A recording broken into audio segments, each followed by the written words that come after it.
was getting cucks too. Thanks, Cox. Yeah, I can tell you're lagging a little bit in game. Like, I'm not getting green chips. That's because of iron.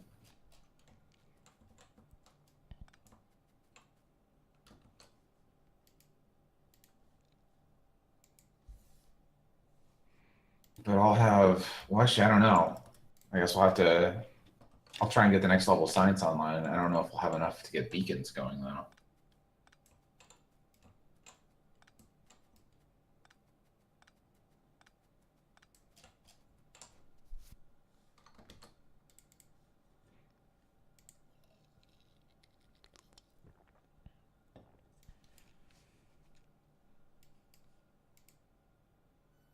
Oh no. I also am told that Chuck Graham, state senator, is here. Chuck, stand up. Chuck, let him see you. Oh, God love you. What am I talking about? I tell you what, you're making everybody else stand up, though, pal. Thank you very, very much. God love you. What am I talking about? I tell you what, you're making everybody else stand up, though, pal. Thank you very Server is not responding. And I also there we am go. told that Chuck Graham, state senator, is here. Chuck, stand up. Chuck, let him see you. Oh, God love you. What am I talking about? I tell you what, you're making everybody else stand up, though, pal. Thank you very, very much. Can you explain what happened to Cho? Nobody knows what happened to Cho. Nobody knows. A lot of people are acting like they know, but nobody knows. I don't know what happened to Cho either. I don't even know who Joe is. Korean streamer person, girl. Apparently got Gotcha. banned, but nobody knows why. What do they play? She's an IRL streamer. It's all the rage these days, Kyle. It really is. These seem to be one over.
What is a UG belt? Do you know what that means? Underground? Oh. What are you looking at? Oh, my little beacon setup.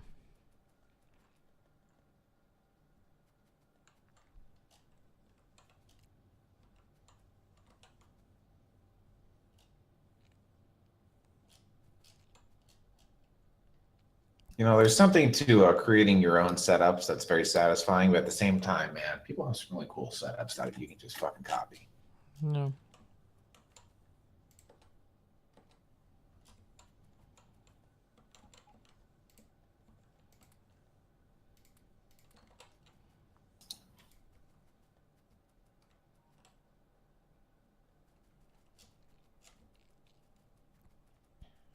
Speed modules.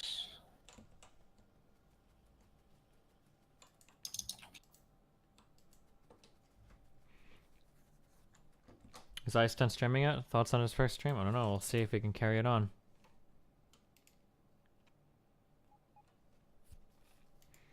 Did he start streaming on YouTube or something and had a bunch of viewers, or? Yeah, today is his first time. So what does he do about subscribers? Now, I don't know. Does YouTube have subscribers now? Isn't that theoretical? That's what I'm asking. I don't know. Isn't that theoretically where most of his? Nah, donations are a huge part. Oh, for him, yeah, I could see that. Okay.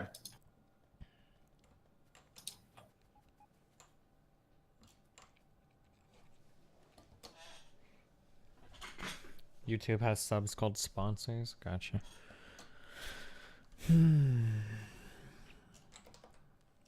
All right. Can 16 furnaces feed all of our shit? I guess we'll see how it goes. They're doing our copper. All of our. What do you mean all of our shit? All of our copper is being fed by 16 furnaces. That's the dream, I guess.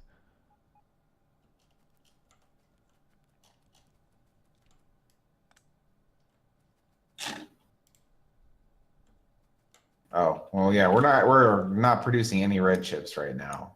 Why are we not producing any red chips? Could it be iron? Something, it almost looks like something got broken. Oh, because we're not producing any plastic. That's scary. Wait, why is this not? Oh, because the plastic only comes on the other side. Okay, so what the fuck's wrong with our plastic?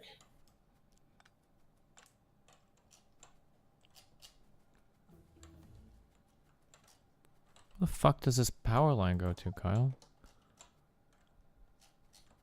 Because we're out of petroleum gas. Hey, we were out of petroleum gas finally. I was waiting Oh for that. shit, I can start cracking again.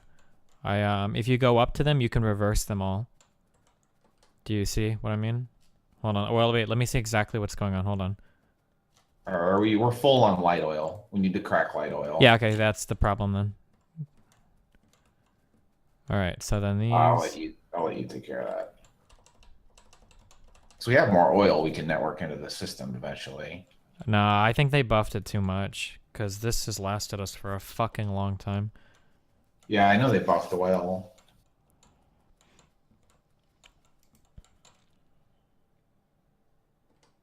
Does the train do damage if it hits you? Yep.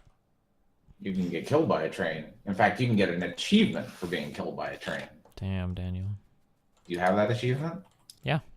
When we were achievement hunting, that was one of the easier ones to get. Yeah, certainly.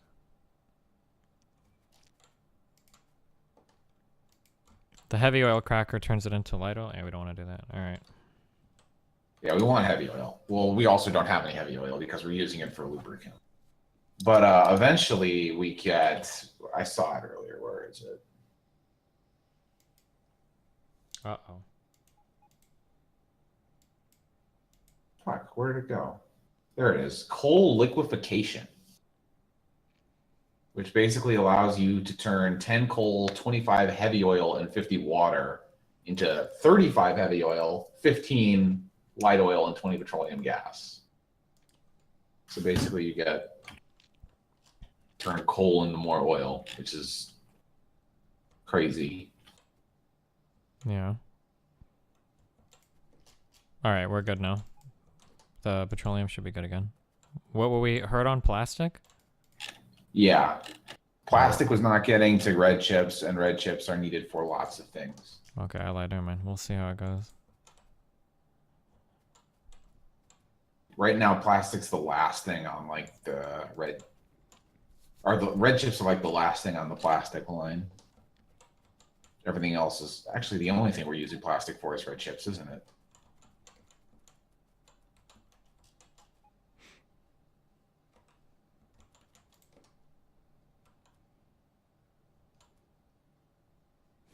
Are you fucking kidding me?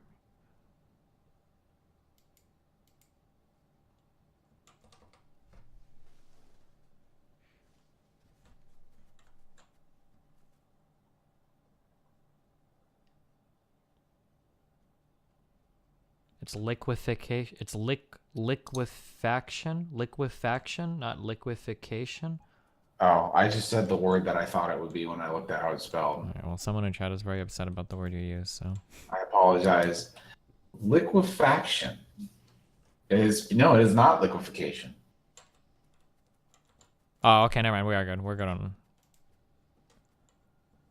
on petroleum. These memes are happening.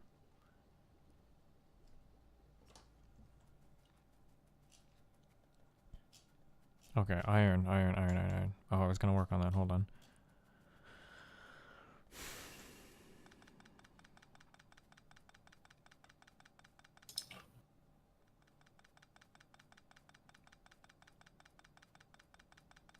I have these, right? Yeah.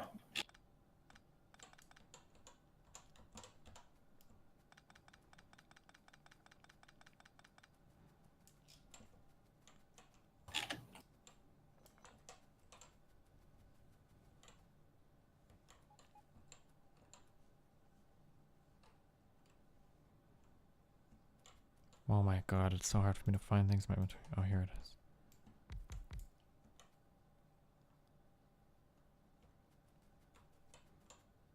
All right. Is it alright, Kyle? Yep.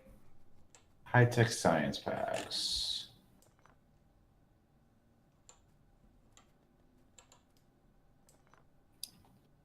Oops, that's not what I want to do. As soon as we're not fucked on red chips, we will be producing high-tech science.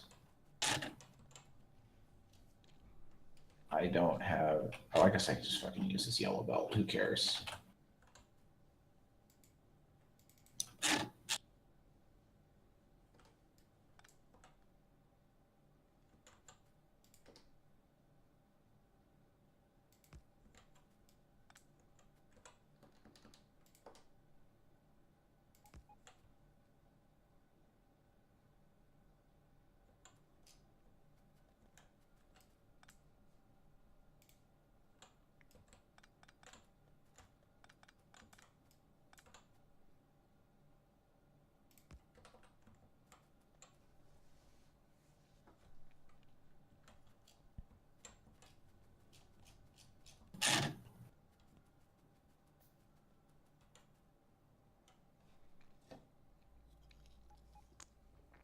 You're going to wake up really early to stream this. What?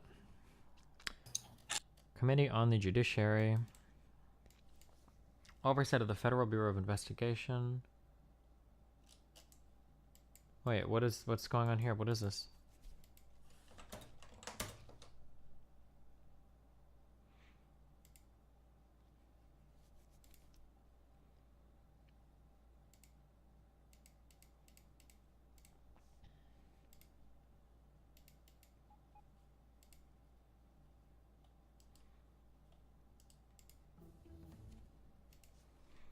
Boom, boom, boom.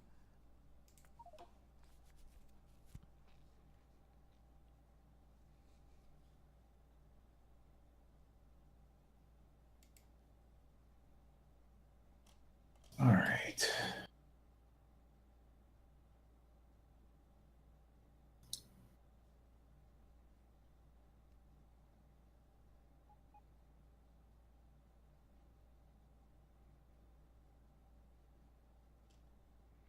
Me or anyone else worth anything intellectually would put you on your ass in 3 seconds. Flat, but instead of debating anyone intelligent, you debate lowest common denominator about bestiality. Oh, Isn't shit. that what everyone says to you? Yeah. You want to come on stream then and, quote, put me on my ass? Quote, reply. Do you think he'll say yes? I don't know, maybe. I don't think he's going to, Kyle. His name is Bernard Jewstein. Really makes you think.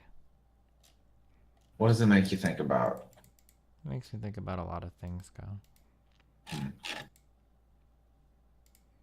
He says that I pretend to be intelligent, but I don't even know about Appalachia. What? I don't. What does that mean? Maybe I'm not intelligent. Appalachia is a cultural region in the eastern United States. It stretches from the southern tier of New York to northern Alabama, Mississippi, and Georgia.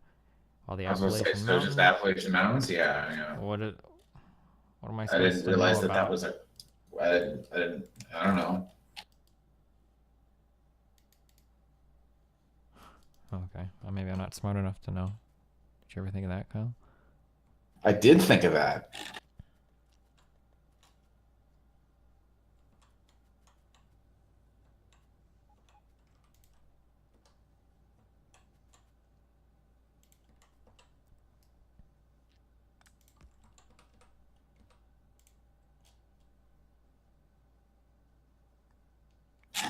Wait, what the fuck? What's up, Kyle? We're not getting like, are we not getting red and, or we're like using all of our red and green signs? Right? Yeah, because red, they're not getting backed up, huh? Interesting.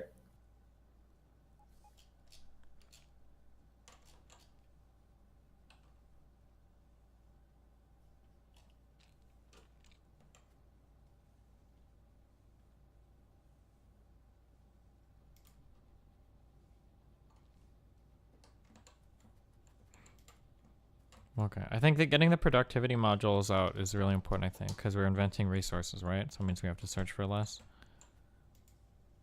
Sure.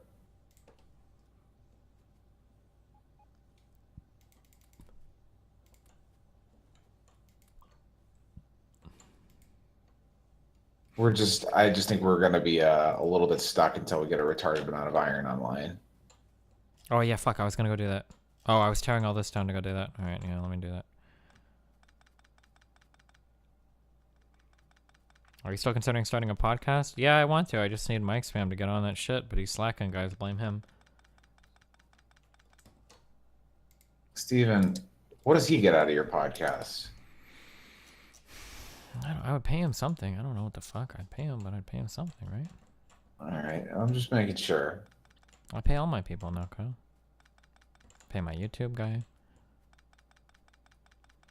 I've paid all the people for my graphic design, my logo stuff, my music stuff.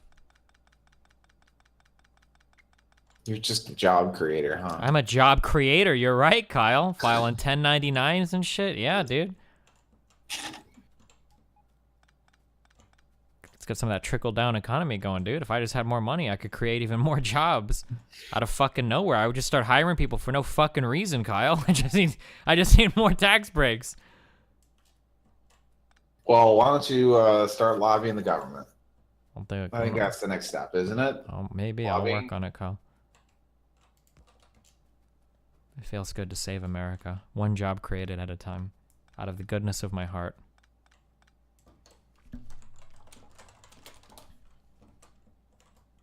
All right. So do we need more? Do we need more iron mining? I'm not sure. Or are we good on iron mining? We should be good on it. I just need to go and redo the furnaces. Hey which is what I'm dudes, about to set I've up. subscribed to Destiny for almost 2 years. What do I get for being a loyal submarino? God damn. Bonus our little meme, outpost left or creates so much right? fucking pollution. What do you get, dude? You get the joys and satisfaction of knowing you've supported me all this time.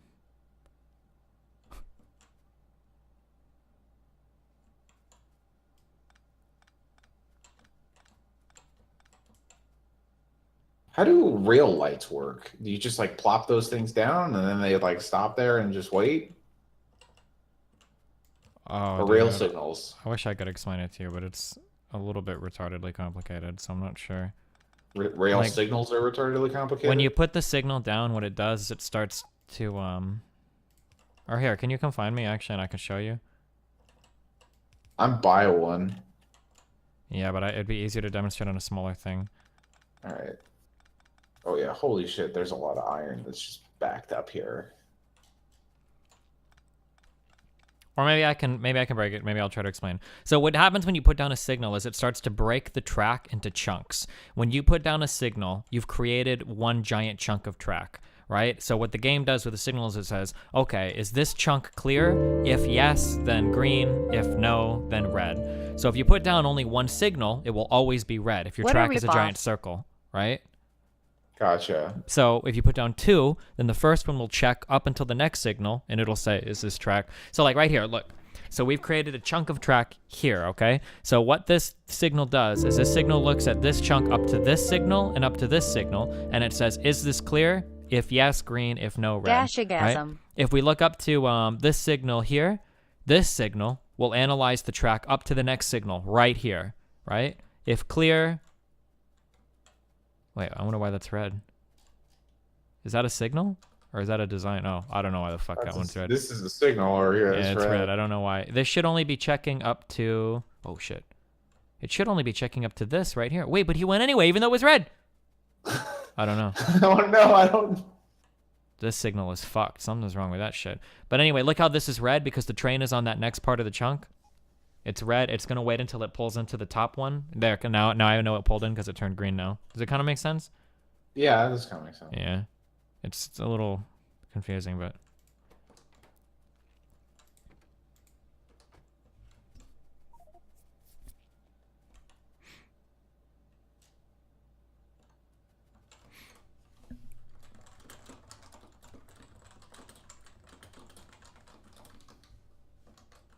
For any merge, you need 3 signals, 1 on each input and 1 on the output. Oh, okay, sure. I don't know, my dude. It's working, okay? Go read about train sometime. I feel like we just need... I feel like we need more... So are you making more furnaces? Is that what's going on? No, I'm making it efficient. Like, look, this is only 16 furnaces, but they're module, their speed and productivity module to fuck. Or they will be at least, right? So they hopefully work a little bit faster, and the blue track helps as well. I think this is providing us with enough copper that we're good. Yeah. We just have 16. So, like, with the iron, I'm going to tear down a lot of these and then make it hyper efficient. It's the dream. Okay. But I just need to do it. But we'll see. Yeah, I'm going to do that now, though. So... Okay, I guess I'll set up productivity modules, just even though we can't really produce them because we're not producing enough red chips. Sure. We're not producing enough green chips because we're not producing enough iron. Okay. I can get that shit online.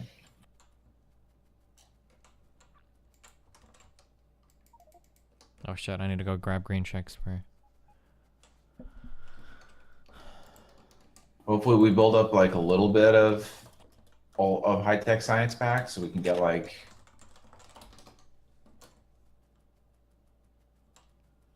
How have we not built any?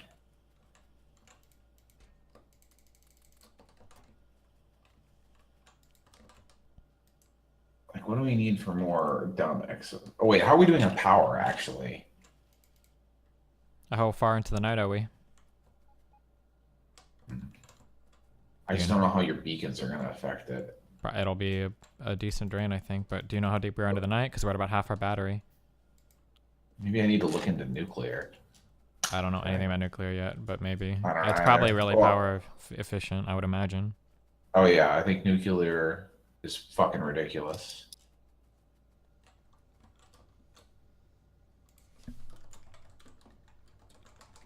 We can make centrifuges. We can make a nuclear reactor. For that, we need concrete. Which is just water and stone or something, right? Is that the thing where it's not stone bricks? Because I have stone bricks on lockdown. I do not have concrete, or I do not have regular stone down. Where the fuck is concrete? How about the Android app? Whoa, dude, talk to my web dev. He's working on it, okay?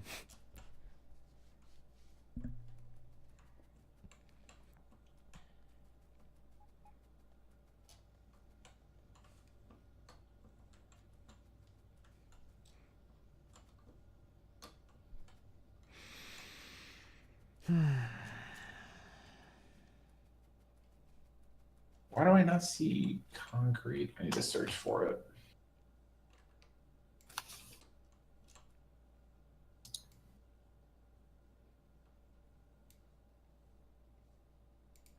Stone bricks, iron ore, and water. Is that different?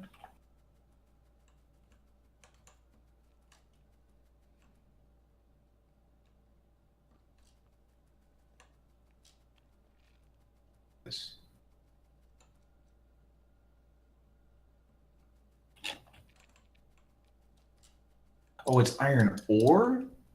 It's fucking, oh my god. How am I supposed to do this shit? What the fuck, game? Have you tried not sucking shit, Kyle? Oh! Got him.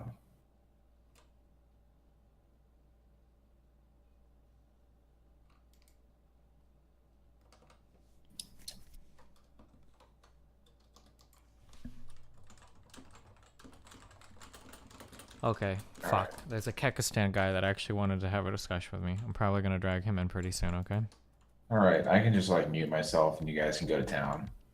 But I mean, It's you're not, a are you discussion, gonna... not a go to town. Are you gonna be able to fix the iron issues and discuss at the same time? Yeah, I'm building it right now. Alright. Yeah, it's alright. What is Kekistan? It's some Do I stupid want to way know? that like edgy people identify themselves online now, and they're part of Kekistan. It's like their little political. It's kind of like the new Anonymous, I think. That's exactly what I was afraid of.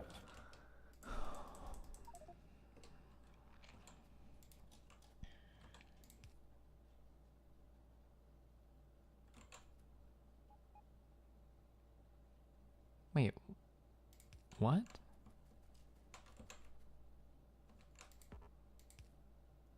2, 3, 4. Oh, there we go.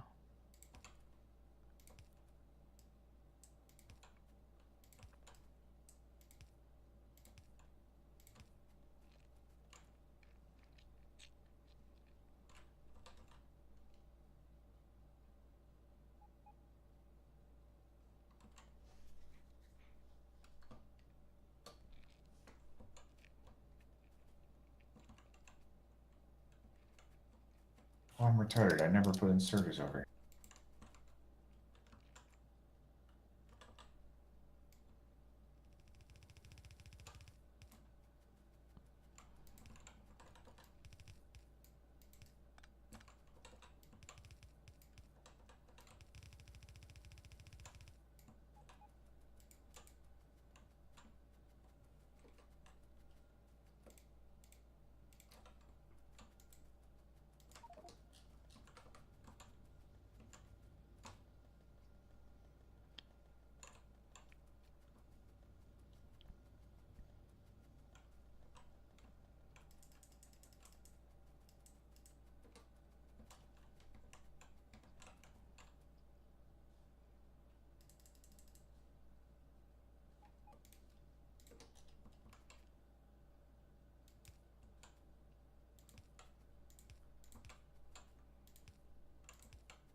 Good on power.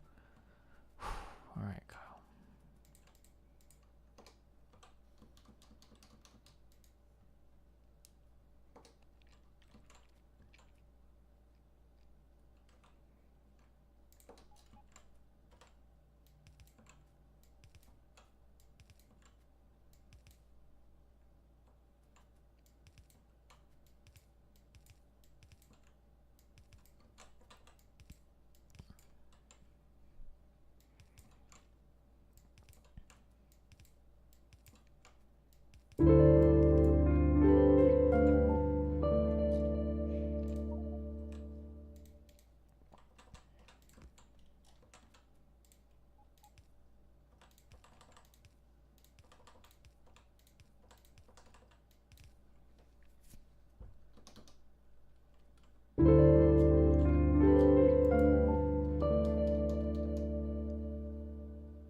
We want productivity next, right? That's the better. And then efficiency is like, who Fuck cares right efficiency, now? because we have infinite power from the sun, Kyle. From the sun.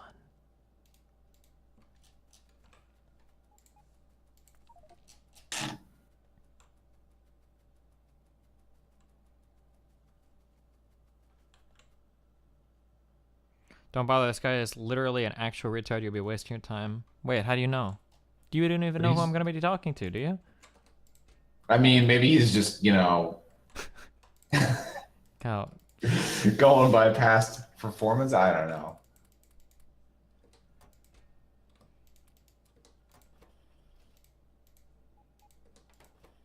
wait, did you ever see the movie Clerks? I forgot. Yes.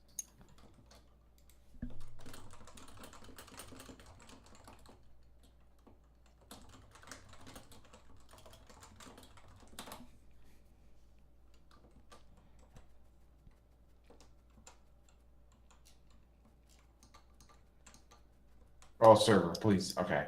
Oh, God. Oh, wow, my stream is dropping to like 0. I love getting coxed on stream. Oh, yeah. It's spooky when it happens.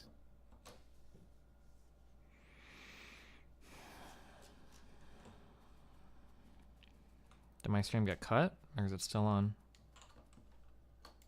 Do you need me to check? I don't know. I don't know is a no.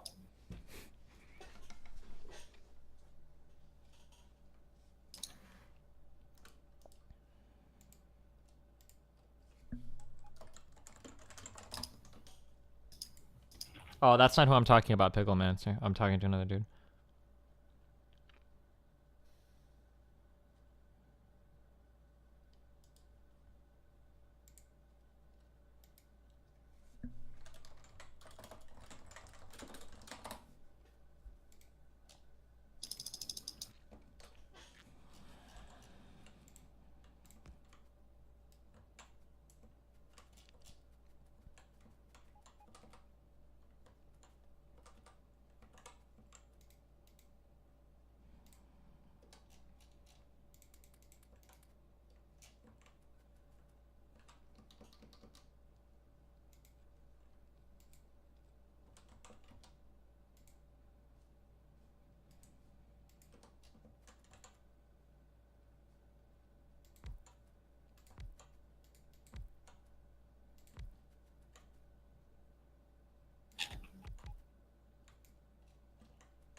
Oops. Is it? Oh Whoops? god, it's I'm like trying to destroy some things with grenades, but then the robots just come and repair it. And they repair it faster than I can destroy it. This is a challenge. All right, Cal, I'm dragging him in. Wish me luck. Oh, All right, God. I'll just let you go. Yeah. I'll just mute myself. I did before I finish this. All right, what's up, buddy? Hey, how's it going? Pretty good. How you doing? I'm doing all right. How about you? Pretty good. All right. We got into something on Twitter a while ago, and you wanted to talk about it, I think. Yes, that's correct. All right. Do you remember specifically what it was we were going to talk about? Absolutely. I was looking through some tweets on your, I guess it would be your feed, after Sargon posted a message from you. I believe it was his particular message was straw man. So then I looked into the message history, and specifically, it referred to a statement made during your debate with him. Yeah. And let's see, there was a sort of discussion going on between these two other YouTubers. You came in with the statement, Sargon's assumption was that black people are genetically inferior to white people and are too dumb to get married. Yeah, that sounds about right. Yep, and so I'm just going to read your statements. No, he doesn't. I suggested that. He rejected it. Said that black people just needed to get married to solve their economic problems. Okay. And then you linked the selection in which Sargon makes the statement, if they get married, they're not going to be in poverty. Yeah. Okay.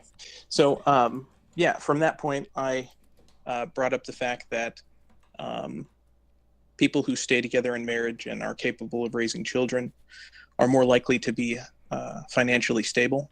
Mm-hmm. You presented the counterpoint that maybe people who are financially stable get married. Mm-hmm. I countered with some statisticals on various aspects of marriage, but my final statement was all right, so let's check the now financially stable for reasons, for the given reason in a survey that people presented for the reason they got married. Sure. And it wasn't present. So that's when you suggested that we discuss this matter. Okay. All right. So what exactly what are we discussing? Are we discussing Sargon statements or the fact of the matter of the marriage thing, or what? Just so that I'm absolutely clear on what exactly we're discussing. Oh, absolutely. 1 second. I can pull up the email, or not the email, the tweet. Sure. Or it doesn't. I just need to know. I just need to have a general idea. Are we going to talk about Sargon statements or your beliefs about these statements, or rather just like the marriage thing and the black people thing? Well, in general, I guess would be the synopsis of what I believe is Okay. that Sargon's statement is flawed but there is truth to it, specifically when it comes to black marriages and their low marriage rate statistically. Gotcha. Okay, and you believe that, so we're going to be talking about black marriage rates, right, essentially? Essentially, and it all relates to Sargon's statement that the flawed statement that marriage could potentially assist them in digging themselves out of the supposed poverty that most black people. Gotcha. Okay, yeah. Sure. Okay. Okay, so before we get into this, I just want to make sure that we kind of like agree on a couple things in terms of understanding. I'm sorry if these sound condescending. I'm just checking. Can you explain to me real fast the difference between correlation and causation?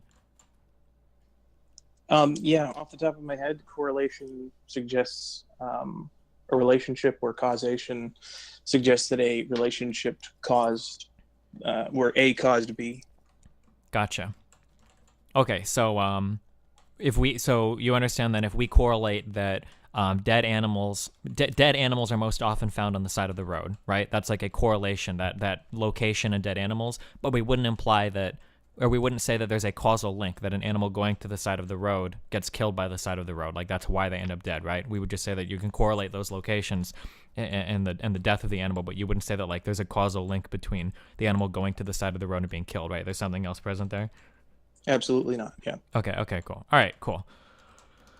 All right, so your general contention then is that black people, or I guess let me just ask you this question, and then you can tell me if you don't like this, we can head in a different direction. Why is it that you think that black people don't get married?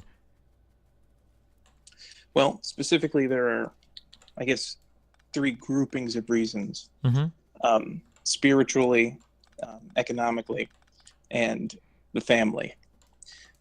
So more and more black people are choosing not to get married, predominantly because of suitability between the partners. And that can get into every single range of economics, of ability of a person to raise a child, or their spirituality. Wait, what does that mean? When you say spirituality, what do you mean by that? The religious versus the non-religious. For example, black people who are religious try to find other black people who are religious. So do you think that black people have become significantly less religious over the past? Yeah, statistically, yes. More so than any other group of person? More so than white people? More so than, like, what? No. My statistics compare from the 1960s to modern day, or to now. There's a definite increase in atheism or agnostic belief. Okay, so you believe that black people are getting married less because of a disappearance of religion in black communities? No, that religion is a factor of suitability. Okay. What other factors do you think exist? In relation to specifically suitability, education, income, and history with exes, and involved with exes would be children and criminal history. Okay. I don't think we necessarily disagree with anything then.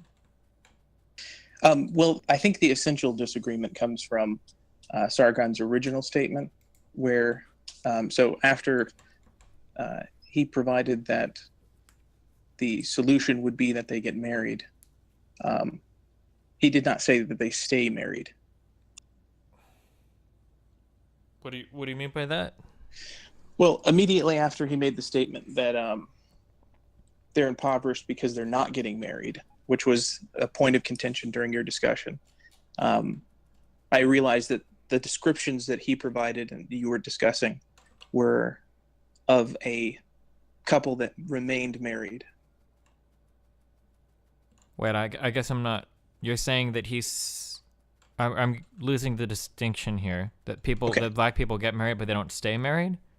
No. Okay. So specifically in your discussion with Sargon, just reviewing after you presented the evidence and the tweets, I reviewed the whole tape like a third time, and I noticed that after the point in which you guys disagreed on the the usefulness of marriage in pulling the black community, the impoverished black community, out of poverty. Sargon began to describe the description of people remaining married, whereas you pointed out that married couples don't necessarily stay together. Marriage doesn't necessarily provide stability. And then also in that discussion, you pointed out that it could be that stable people are getting married. Sure. So, and I could be wrong, but it sounds like you don't disagree with any of that. Or am I not understanding you? Yes. Well, wait, yes to what? Oh, I'm sorry. The real disagreement comes from that you were pointing these things out for the idea of marriage. Pointing, what do you mean by that? Okay. So well, here before, but maybe can I summarize my position on it, and then I'll summarize what I believe Sargon's position is on it, and then you can tell me what you agree or disagree with. How about that? Sounds great. Okay, so my position on marriage was that people that get married are typically people that are doing decently in life, that a lot of the advantages that you see that married people have over non-married people would be similar to advantages that you would see people with large retirement accounts having over people without like significant savings. Like, it's not like people or wait, hold on, this is a bad example. I'm trying to think of a better example. Fuck, I can't think of one right now. I'm sorry. Okay, so people that get married are people that choose to get married because they're already in like a specific they're already like in a specific part of their life. The things that you were talking about earlier, they have a level of financial stability, they have a level of job stability. They as a result of having financial stability and job stability, they probably haven't spent a lot of time like incarcerated or experiencing extreme financial depression or anything like this, right? That these are people that are generally already better off. So when you look at something like married people tend to be doing better than unmarried people, it's because people that are doing better than unmarried people, or I'm sorry, it's because people that are doing better tend to get married, right? It's not, the marriage isn't the cause of their financial success, it's a result of it, right? So you can't just tell people to get married and then all of a sudden, you know, that it fixes all of their problems. Typically people that get married are people that have already alleviated all of these problems. That was generally my point of view. It seemed like Sargon's point of view was that if the black community would just start getting married, it would fix all of their problems, ignoring the fact that people that get married have typically already solved these problems. That seemed to be the two different points of views, mine versus Sargon's, right? Okay, I'm sorry. So do you either disagree with my point of view or disagree with the way that I've characterized Sargon's point of view? Well, specifically as it relates to black people, neither of you touched on the reality that many black people have been incarcerated. Sure. Well, yeah, of course, that's part of looking at socioeconomic issues, right? Incarceration kind of goes into that. That affects the suitability of a black individual marrying a non-incarcerated or particularly criminal history background another person. For sure. And I'm making a jump here, and I fully admit that, but I think you'll agree with this logic that if you are incarcerated, it may not even necessarily be the incarceration itself that affects your suitability, but being incarcerated probably plays a huge role into your level of education and your job opportunity as well, right? If you've spent 10 years in prison, you're probably not going to have a very high level of education, and you're probably not going to be doing very well in the job market, right? That these things all kind of play into socioeconomic factors, right? Absolutely. Incarceration would affect both the rate in which a person acquires an education post-incarceration and their ability to earn income after said education, if they receive one at all. Sure.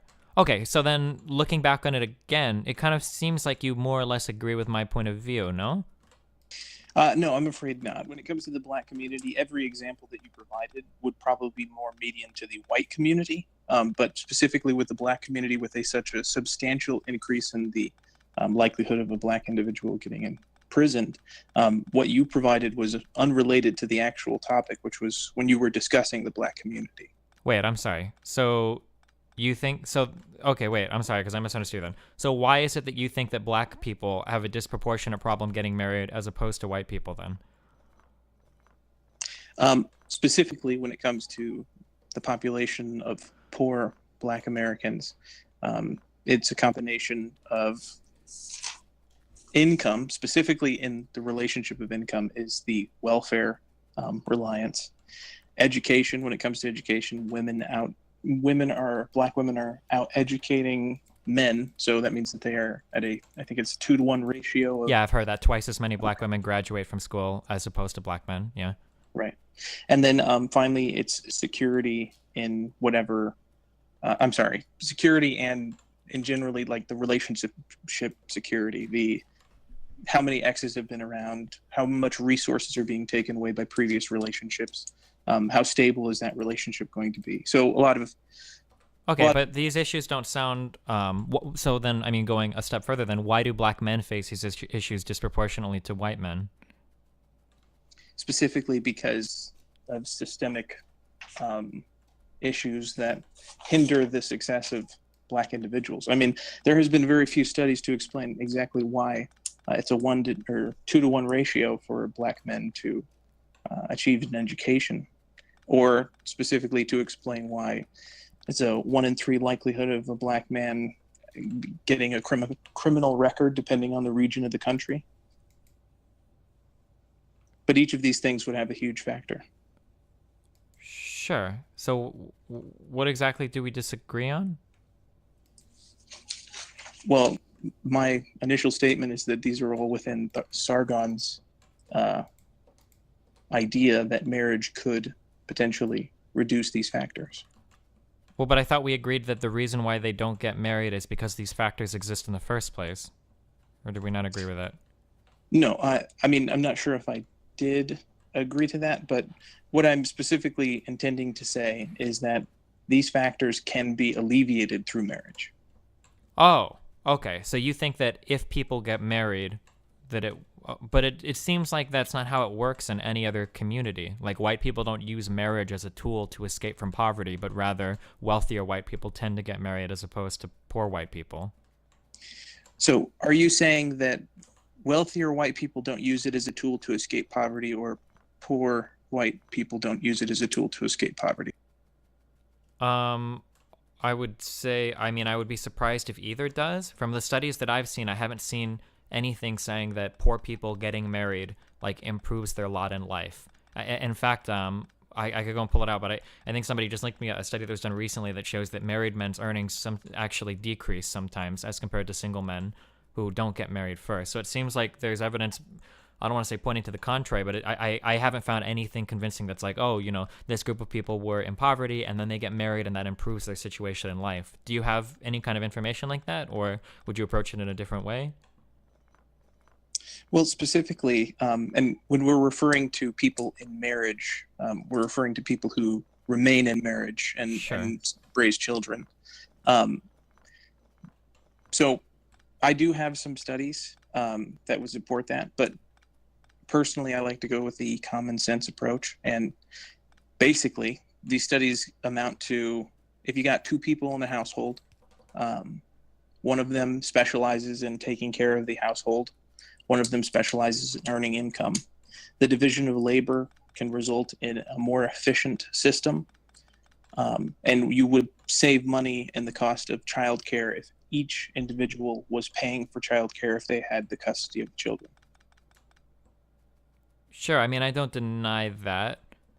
But again, if people choose to get married mainly because these financial precursors are already there, then I don't, it just doesn't seem very realistic to tell 2 people to just like, hey, go get married if they don't have the prerequisite conditions to do so, which I think we agree is some degree of financial stability already. Well, that's another thing. So you say that financial stability is required, or at least an important feature of an individual choosing to get married, specifically as it relates to the poor. Yeah, that's what it appears to be to me, yeah. So what would you say to the fact that proportionately, if we go by purely numbers alone, there are more poor people getting married than rich people?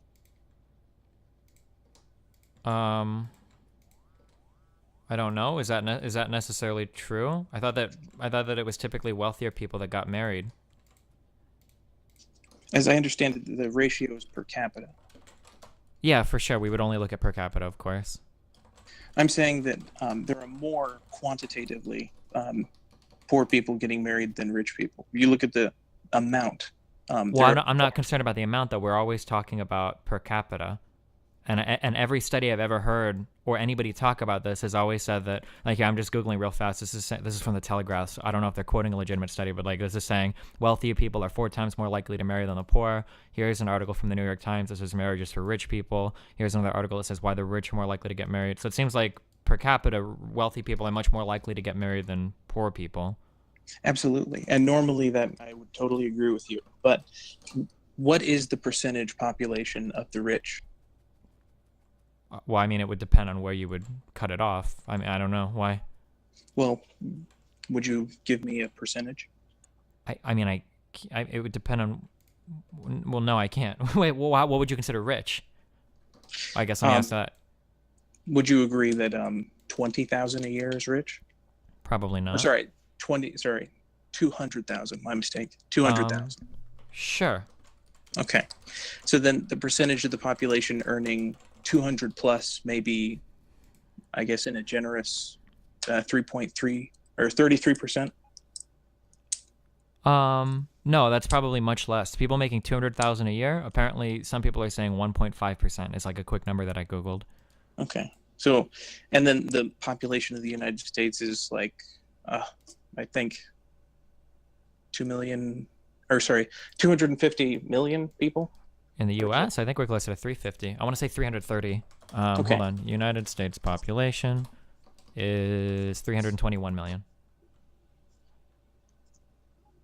So we're saying that 1% of the population gets married more often than, I would have to say, at least 33% of the population. And when you run the numbers on that, it's millions versus like a million. Okay. So normally that really wouldn't matter, like if it was any other situation. But when it comes to the quantity of people that are poor that do get married despite being financially disadvantaged, that's a significance, because it's individual choices to get married under poor conditions as opposed to individuals. Well, you're conflating poor here with not rich. I don't think that's necessarily fair. Just because you're not making 200K a year doesn't mean you're poor. And just typically when we talk about poor black people, we're not talking about black people that are making 150K or less than 200K. I think when we talk about poor, we're talking about sometimes many levels beneath the poverty line, right? I don't think these are fair to equate. As I understand it, there's a greater population of individuals who are, I guess, below the middle of the poverty. I mean, not middle of the poverty, middle of the median earnings and lower. So there's more poor people, essentially. If you were to name any number of this many poor people, there will be more of them than the 1% of the population. More poor people than the 1%? Yeah, for sure. So that means that even if they're getting married at a lesser rate, it's going to be a substantially larger population of poor individuals getting married than rich individuals. Okay. So basically what I'm saying is that if you were to look at the percentages, then yes, you would see that the rich are getting married more often than the poor. But if you were to look at how many of them are doing this, then you would see that there are many more poor people choosing to risk that, even without being financially stable, to get married. Does that make sense? I guess. So basically, why are they making this choice? If it's not for if it is that they are not financially stable, then why would they do it? Well, again, I don't know if poor is the same as not financially stable. I think you're conflating that a little bit. I don't think it's fair to say that just because you're poor, you're like, there's different levels of poorness, right? Absolutely. And typically when we're talking about people in the black community, we're not talking about people that are poor making, 60K a year. We're usually talking about people that are like fucked in like inner city shit. As I understand it, you're of the belief that the average, I'm going to read a quote from you. The average fucking American that floats 50,000 in credit card debt. The average fucking idiotic American that floats 50,000 in credit card debt has no fucking idea the value of money or how to leverage debt or how leveraging debt works. Sure, I don't see how this necessarily relates to this topic, though, but So I believe that it is fair to assume that the average American has a poor understanding of finance. I mean, I would say so, sure.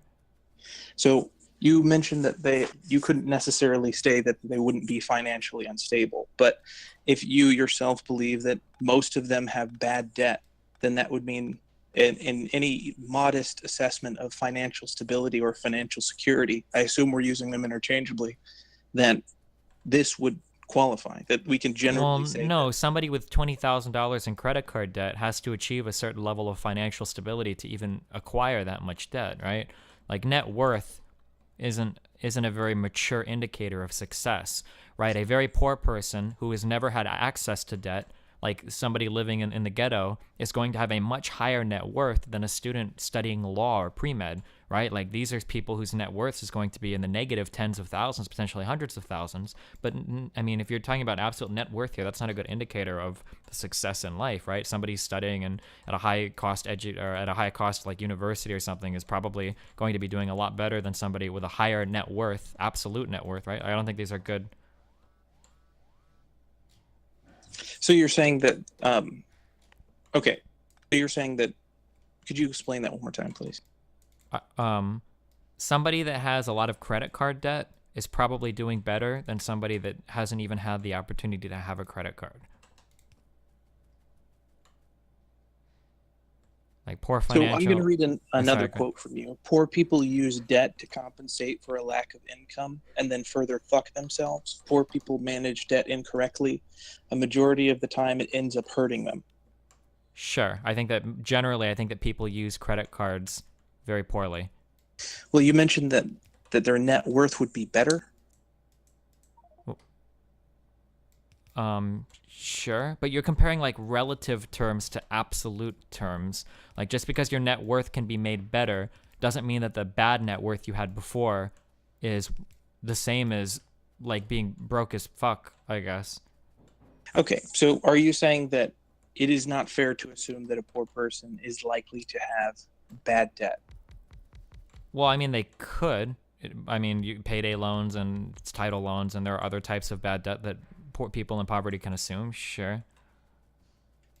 But is it likely that a poor person, for the sake of this discussion, could have this bad debt? Don't know if a poor person is going to have like $50,000 in credit card debt. I don't know if they would even have the opportunity to get that much in credit card debt, or like to get that much credit to leverage to fuck themselves. They wouldn't be given enough rope to hang themselves with, I think. No, your statement was the average person. So specifically as it relates to poor people, they use debt to compensate for a lack of income, which, as you stated in another video. I think these are like really, really different conversations. When I'm talking about the average person's utilization of credit card debt versus speaking in absolute terms of like levels of poverty between races in America, these were like very, very, very different conversations. I don't know if I would take one statement from one conversation there and then try to relate it back to this. I think that these are very, very different topics. So are you saying that these statements would be from two different conversations? I think they were. Yeah. I don't know why I would be talking about credit card debt. This would be the prepping for the Lauren Southern debate. Oh, I'm sorry. No. Destiny teaches some financial literacy. It was around the 0750, and then the next statement was made at the 2021. Yeah, but when we're talking about like financial literacy, like in terms of like, the problem I'm having is that like we're using terms like poor, and these are like undefined terms that are understood for the context of a conversation, but aren't meant to be taken absolutely. So when I say that like an average poor person doesn't understand how to leverage debt, I mean that my definition of poor there includes people like my parents who make six figures but are absolutely fucking horrible at managing their debt. My parents, for instance, make a lot of money, but they have a lot of debt and they're really bad at managing it. I'm not talking about poor in much the same way that like if I was talking about poor children in like Nicaragua or sub-Sahara Africa, that's not the same type of poor I mean when I say like, oh, if you're kind of a poor person, you might not be able to send your kid to a private university, right? These are taking the word poor and decontextualizing it would require me to give it more qualifiers. So when I say poor in a conversation of financial literacy about credit card debt, I'm probably just talking about somebody that hasn't learned, good things about wealth management and whatnot, not necessarily an absolute income level, and not necessarily people making at the poverty line, right? Okay. So what do you think about 30K and below, or 35K and below? What about it? Um, And whether or not that includes being in poverty or whatnot? Yeah. So I'm trying to figure out a gauge in which you would accept a poverty number. Well, like what? Well, it depend. Well, what is the specific? What is it related to the conversation? Like, what specifically are we talking about? And then I can give you like a thing about poor or poverty. The issue that we're running into now is that I mentioned that the people who are poor and unstable get married, right? And you were unsure as to whether most poor people would be financially unstable. Okay. Does that make sense? Wait, I'm sorry. Could you repeat that one more time? Okay. So the issue that we're having is that I'm saying that the poor who are also financially unstable, you're saying that most poor people most likely would not be financially unstable. Is that correct? That most people probably aren't financially unstable. I mean, insofar as their propensity to get married, probably not. They're probably not financially unstable. Probably not financially unstable. I think, I don't know. I'd have to look up the specific like marriage figures. I'm not sure in the United States. I know that we're like, what? Hold on one second. Okay. Maybe, but maybe not. I'm sorry. Go ahead. So from this point, I'm just trying to figure out what a number that you would agree to would require welfare assistance. Well, so when we talk about like the problem with nailing down a specific number is that it depends on what we're talking about. Are we talking about like the national, because there is a national poverty level, right? I think it's like 24,000 or something. But like there are different, I mean, like making 30K, if you make 30K and you live in California or like San Francisco or LA, like you're fucked. But if you're making 30K and you live in like Oklahoma or Nebraska or Iowa, you know, you could be doing okay. I think that generally, I think we define poverty usually doesn't that have to do with like access to institutions as well? Like, do you have the ability to get an education? Do you have the ability to feed yourself? Do you have the ability to at least own some type of property or like rent or something? Like we're not usually talking about like an absolute number. Like if you make 45,000 now, you're okay, you know, like, and it can vary based on family size as well. Right, and I believe that when you get into the institutional and the resources, that's absolute poverty. Mm-hmm. I believe we're talking about just relative poverty. Sure. But I guess, so what exactly is the point that we're getting to for this? Okay, so essentially, Black individuals who are unstable, financially unstable, can get themselves to a financially stable point. Yeah. Impoverished Black people who are financially unstable can get themselves out of the financially unstable point if they pool their resources together with a partner that they can rely on. Okay. That may or may not be true, but again, this goes back to the problem that I was saying before, was that it doesn't seem like that's how anybody else uses marriage. Like that was my kind of problem with that. Like it doesn't seem like there are any other groups of people that use marriage as a tool to escape poverty. That doesn't seem like a realistic expectation for how people act. So what you're saying is it's not a cognizant choice to, I'm going to get married, I'm going to get financially stable. Correct. That typically Yes. the marriage follows the financial stability.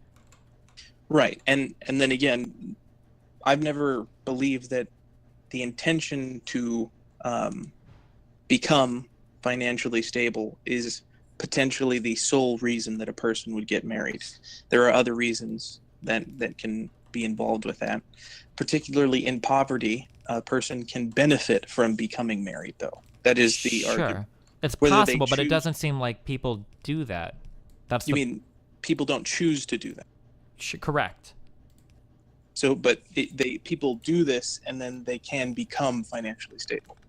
I guess it's theoretically possible, but it doesn't seem like, I mean, like people could also become better off. Poor people could become better off if they would dedicate, 1 hour a day to reading books and studying and picking up a topic to self-educate, right? But this doesn't realistically. Depending on the books, yes. This doesn't really anything. I mean, but sure, but it seems like this doesn't really happen, right? So this isn't like you wouldn't just say like, well, everybody go and study your own stuff and then become self-educated, right? It doesn't seem like this is very realistic because nobody actually does that, right? Right, and no one intends to do that, but that's what can happen if they choose that. And specifically as it relates to welfare, so poor people who are financially unstable, who for whatever reason get married and become stable, they are less likely to use welfare in marriage than they would as a single individual. Probably, sure. But that might be because they're already more likely to be financially well off if they're married, so they already wouldn't be using welfare. So in the statement that you said, I believe you're saying that they could have already been, so poor Black Americans in this particular example could already have been poor and financially stable, gotten married, maintained financial stability, and then not use welfare. Wait, could you say that one more time? Sure. So in this particular example, poor Black Americans who were financially stable get married, maintain financial stability, and choose not to use welfare. Sure, because they don't need it, yeah. Or they wouldn't qualify for it or whatever, yeah. And you believe this is an equal likelihood of poverty-stricken Black individuals being financially unstable, getting married, becoming stable in order to support a family in both cases. And then compared between like white people and Black people? In a comparison, what do you mean? When you said equally likely, were we equally likely to what? To the previous example of an individual being stable and then getting married, maintaining stability, choosing not to use welfare. Sure. So in comparison to that example, this example, which is unstable, married, becomes stable, chooses not to use welfare. So in one, there are two individuals with two like perspectives and goals unifying in order to develop a family together and making choices that would maintain that ideal, which is to develop a family. So you're saying that it is equally likely that these two individuals were totally able to support one half of a family before they got married. They get married, and then that's what they do. Yes, I think so. Is that your particular perspective, or is that the research? That seems to be all the research that I've seen. It points to people having a degree of financial stability before ever getting married. So why do people earn more when they're married? Because they already had a likelihood to earn more before they were married. People that are married tend to see increases in wages once they're married. But I mean, these were people that were already on a good track already, like, right? Like these are people that were already going to be increasing their earnings, like. So in your mind, these people are both parents are working at the same time? They don't necessarily have to be, but they could be. Okay, so in either scenario where a parent or where the father or the mother is working and the other parent is not, and then in the additional scenario where both are working, and in this particular example, they both have children, both groups of people, their income still rises. Yeah, I would expect that. Based on everything I've said, I would expect that anybody that gets married, I would expect their income to continue to rise because they were already on a track where their income would be rising, which is why they got married. So both of these individuals were on a track in which their income would rise. Yeah. And then they get married and their income rises. Sure. And it has nothing to do with the fact that they've made choices to ensure that their children will be taken care of. So let's replace dollars with weight that you can lift, okay? Let's say that you have a weightlifting competition, okay? And there are people who, when they sign up one time, they lift a certain weight. When they sign up another time, they lift another weight, and it continues to go up through life, right? So let's say that we were to ask the question, like, is the general person signing up for a powerlifting competition stronger than the person not signing up for it? And the answer is yes, right? Well, that's because people that lift weight and do it and train in powerlifting are more likely to sign up for the competitions, right? So then if you were to say further on, okay, well, people that sign up for powerlifting competitions, not only are they lifting a lot of weight, but after they sign up for one, they continue to lift heavier and heavier. So it seems like lifting at these competitions is making them stronger. But that's not actually what's going on, right? The people that are signing up for these competitions, of course, are powerlifters, and they will continue to train throughout their life, right? It would be the same thing, right? Like you wouldn't say that if everybody just goes sign up for a powerlifting meet, that all of a sudden these guys are all now going to be lifting more. And if they would keep signing up for them, they're lifting more and more and more. No, the people signing up for these meets are in training and they continue to train. Much the same way that people that are already financially stable are getting married. And if you've got people that are already financially stable and have chosen marriage, they're probably going to continue to grow in their financial stability, and they'll probably continue to grow their wealth. These are things that we would expect to happen, right? Does that? Yes. So I assume what you're saying is there's no cause to assume that this would lead to the other? Correct, that these are correlated with one another, but there is not necessarily a causal link. In your example of two people who are financially stable coming together, then why doesn't the income double? Well, because that's not generally how that works. I mean, I guess it's possible that it could. I don't know if it does, it doesn't. I don't know if that's factually true or not. But it's possible that in coming together, if they decide to form a family, maybe you get one stay-at-home parent. I don't know if the income doubles or not. Do you know how the income is generally impacted when people get married? I don't know if... Well, specifically, the net worth in this particular example, I sent you the, what do you call that? The graph. Is Wait, roughly, where at? It would be on Twitter when I was blasting you with a bunch of different graphs. Hold on. Can you send me another message on Twitter so it goes to the top? I get a lot of fucking... Oh, no problem. 1 second.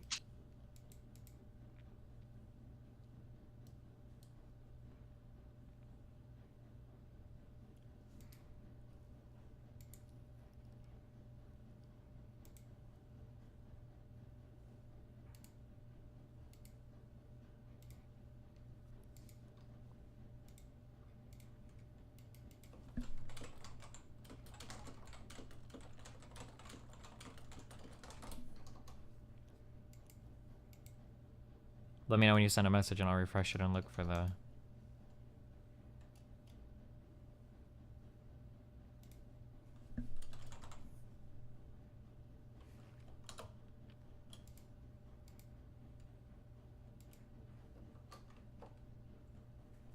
Oh, that's true too. Doubling their income would assume that both parents make the same amount of money, which may not necessarily be true, but...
Okay, I sent it to your messages. Yep, okay, gotcha.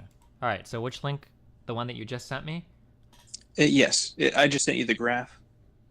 Okay. Now, what is it that you want me to take from this? Okay, so the single black individual, so you can look at the black male. $7,900, I see that, yeah. Roughly 1/3 of the married. Single and then married. Yep, I see that, yeah.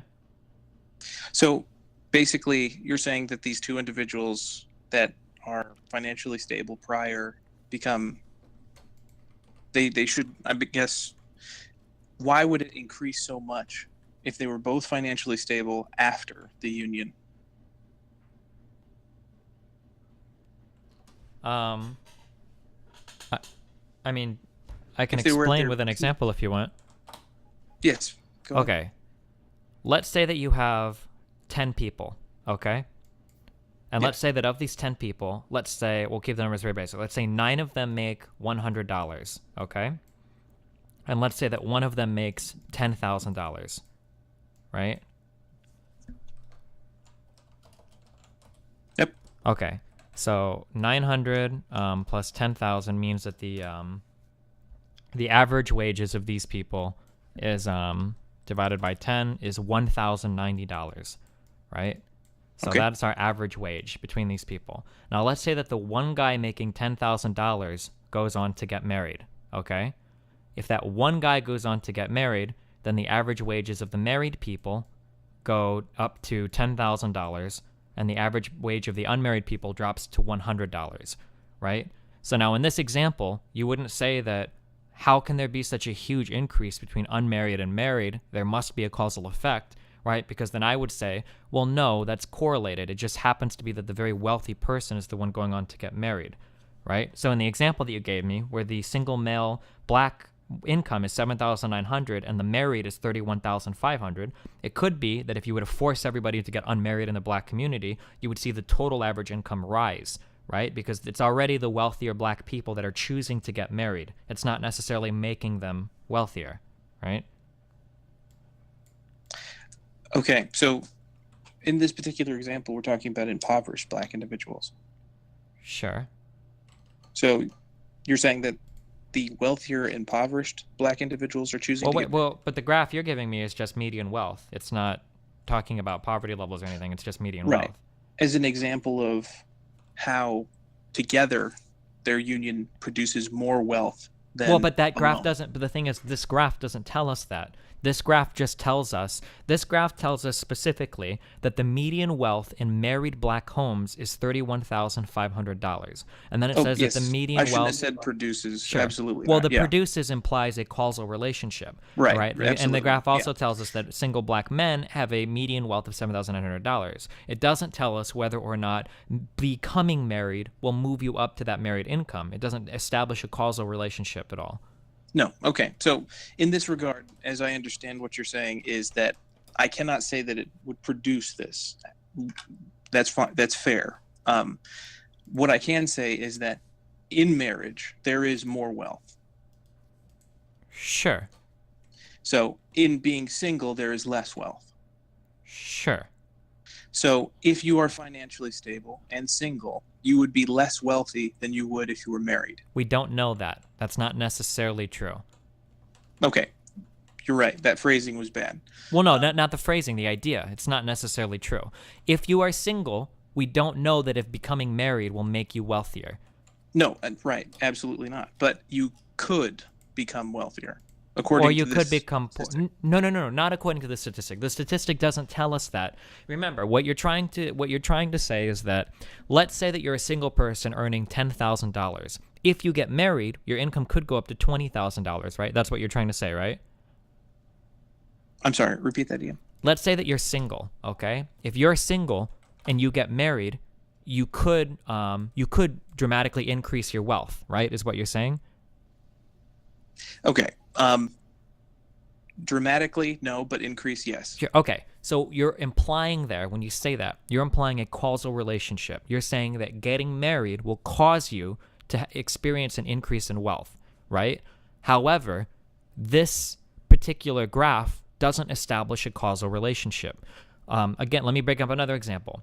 Okay, this is what I was trying to say earlier, but I couldn't figure out. Okay, let's say, here's an example. People who opened a Roth IRA in their late 20s are more likely to be millionaires when they retire than people who didn't open a Roth IRA in their 20s, right?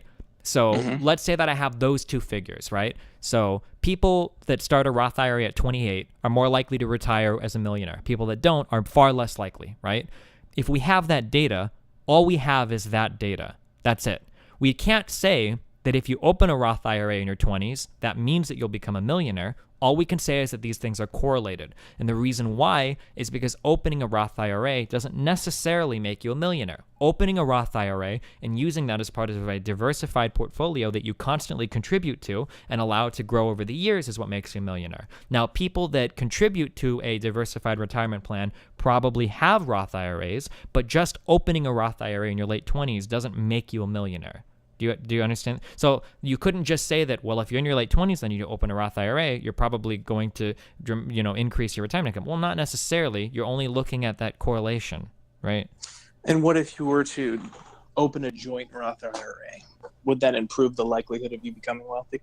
We don't know that. This graph doesn't make any causal, this graph doesn't establish any causal relationships. There right? is only one relationship that I can tell, and that is married versus single. So Sure. the only thing we can say is that the difference between single and married is a union of two people. No, we don't know that. So you're saying married doesn't mean that two people are married? But we don't know why they got married. Marriage I don't could need be to know why they got married. I can just say that they are married, and they are, when married, have more wealth compared to single. Okay. Do you think that playing golf makes you incredibly wealthy? No. No, but if you were to go into any golf club, you would probably find incredibly wealthy people there. That doesn't mean that playing golf makes you wealthy, though, right? It just means that the people at the golf course were probably already wealthy before they started playing. So you can't say that, well, we've established here that there is a large relationship between being wealthy and playing golf. Or I'm sorry, we can say that there's a relationship, but we can't say that there's a causal relationship between these two things, that playing golf will make you wealthy. Rather, what we can say is that if you're wealthy, you also play golf, right? We can't establish a causal relationship. That would be entirely reasonable if there wasn't two factors involved in compared to one. So we're saying that two people working to pool their resources is not better than one person. Well, but again, you're going on to draw, what you're doing is you're taking data and now you are creating hypotheses to explain it. But that is not explained in this particular data. Like, I could give several hypotheses for the golf thing. I could say playing golf makes you wealthier because when you play golf, you network better. Playing golf makes you wealthier because maybe playing golf activates parts of the brains that will make you make better investment decisions. Or I could hypothesize maybe it's just wealthy people that tend to play golf. These are all hypotheses, but they're not explained by the fact that most people that play golf are wealthy, right? There's no explanation within that data in and of itself. That you have to go deeper and ask more questions. Much the same way that when we see that married people make $31,500 in a black family and single black men make $7,900, all we know is that two black married people make more money than a single black person. But we don't know that if a single black person gets married, that he'll make more money. We don't necessarily know that because that would be establishing a causal relationship in data that doesn't support that argument. Right, and we don't know that, but it suggests that there is potential. Sure, it's a hypothesis, for sure. You can make that hypothesis, and then you would have to test that against different data. But you could never make that argument and use this data to support that argument because this data doesn't support it. This only points to a correlation. You would have to go deeper and draw from other data to establish a causal relationship.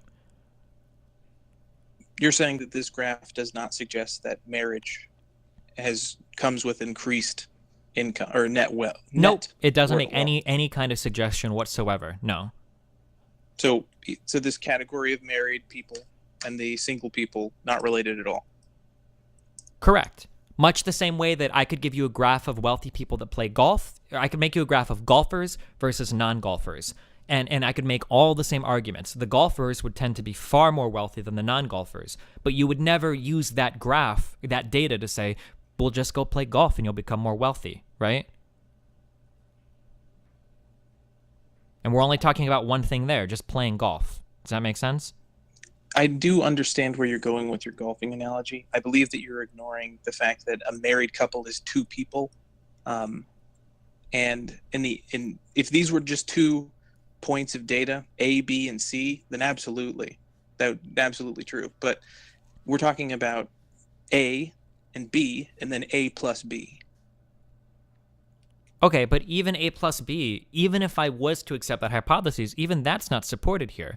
Because if I look at single men, $7,900, and I look at the black married family, there's more income there that's not even explained by that A plus B hypothesis, right? Absolutely. If I take the black woman and man and I add them together, right, we barely hit 20,000, but the average of the married or cohabitating black people is like 38,000. So that even that you would not be able to explain where the wealth came from, how it came from, but you wouldn't be able to do that. But if you understand that A plus B equals higher wealth, or the potential for higher wealth. But we don't even. But again, you're making assumptions that this data just doesn't provide that. I'm not saying that you're wrong. I'm not trying to say that you're right or wrong. I'm not making a value statement on your argument. I'm just trying to make you understand that what you're saying right now is a hypothesis that you need different data to support, because this data is, you're never going to get that argument from this data. No, yeah. If that's what you're intending, then I never intended for this to be absolute. I mean, first of all, this study is outdated. Secondly, well, even outdated is irrelevant. Like, this could be entirely possible. Okay, it may be possible that getting married actually reduces your household wealth. I could give you numbers that would still work, right? Let's say that people that make 100,000 or more get married, and let's say that people that make 10,000 or less don't get married. Let's say that when two people who make 100,000 get married, maybe one person stops working and becomes a stay-at-home parent while the other one continues to work, and his income goes up to 120,000, right? So their wealth actually drops to 60,000 on average for each person, right? Their wealth would go from both making 100,000, then they get married, one guy gets a little bit more money, the other person stops working, and now they make on average 60,000. Right? Well, their wealth just dropped. However, in comparison to the single people who are making less than 10,000 who don't get married, it seems like the married people are making way more than the single people. And you might say, well, maybe getting married, but maybe getting married, right, greatly increases your income, but that might actually not be true, right? We just don't have the data to support that. There's a million different ways that we could establish that causal links could exist here, but this data doesn't speak to any of that. The only thing we can take from this data is that people that are married tend to have more money than people that aren't married. We don't know if getting married increases your money or decreases it. We don't know if staying single increases or decreases it. We don't know if getting married is an effective way. But we have no idea. This data doesn't support any of those arguments. I can see where you're coming from. I guess in some sense, yes, this data would not support the argument that you have presented. Sure. Well, can you tell me what you disagree? Because we have to square this away, I guess, before we move on. What do you disagree with? That this can suggest something. Sure. Marriage can improve wealth, and this comes from census data. I believe the 2000.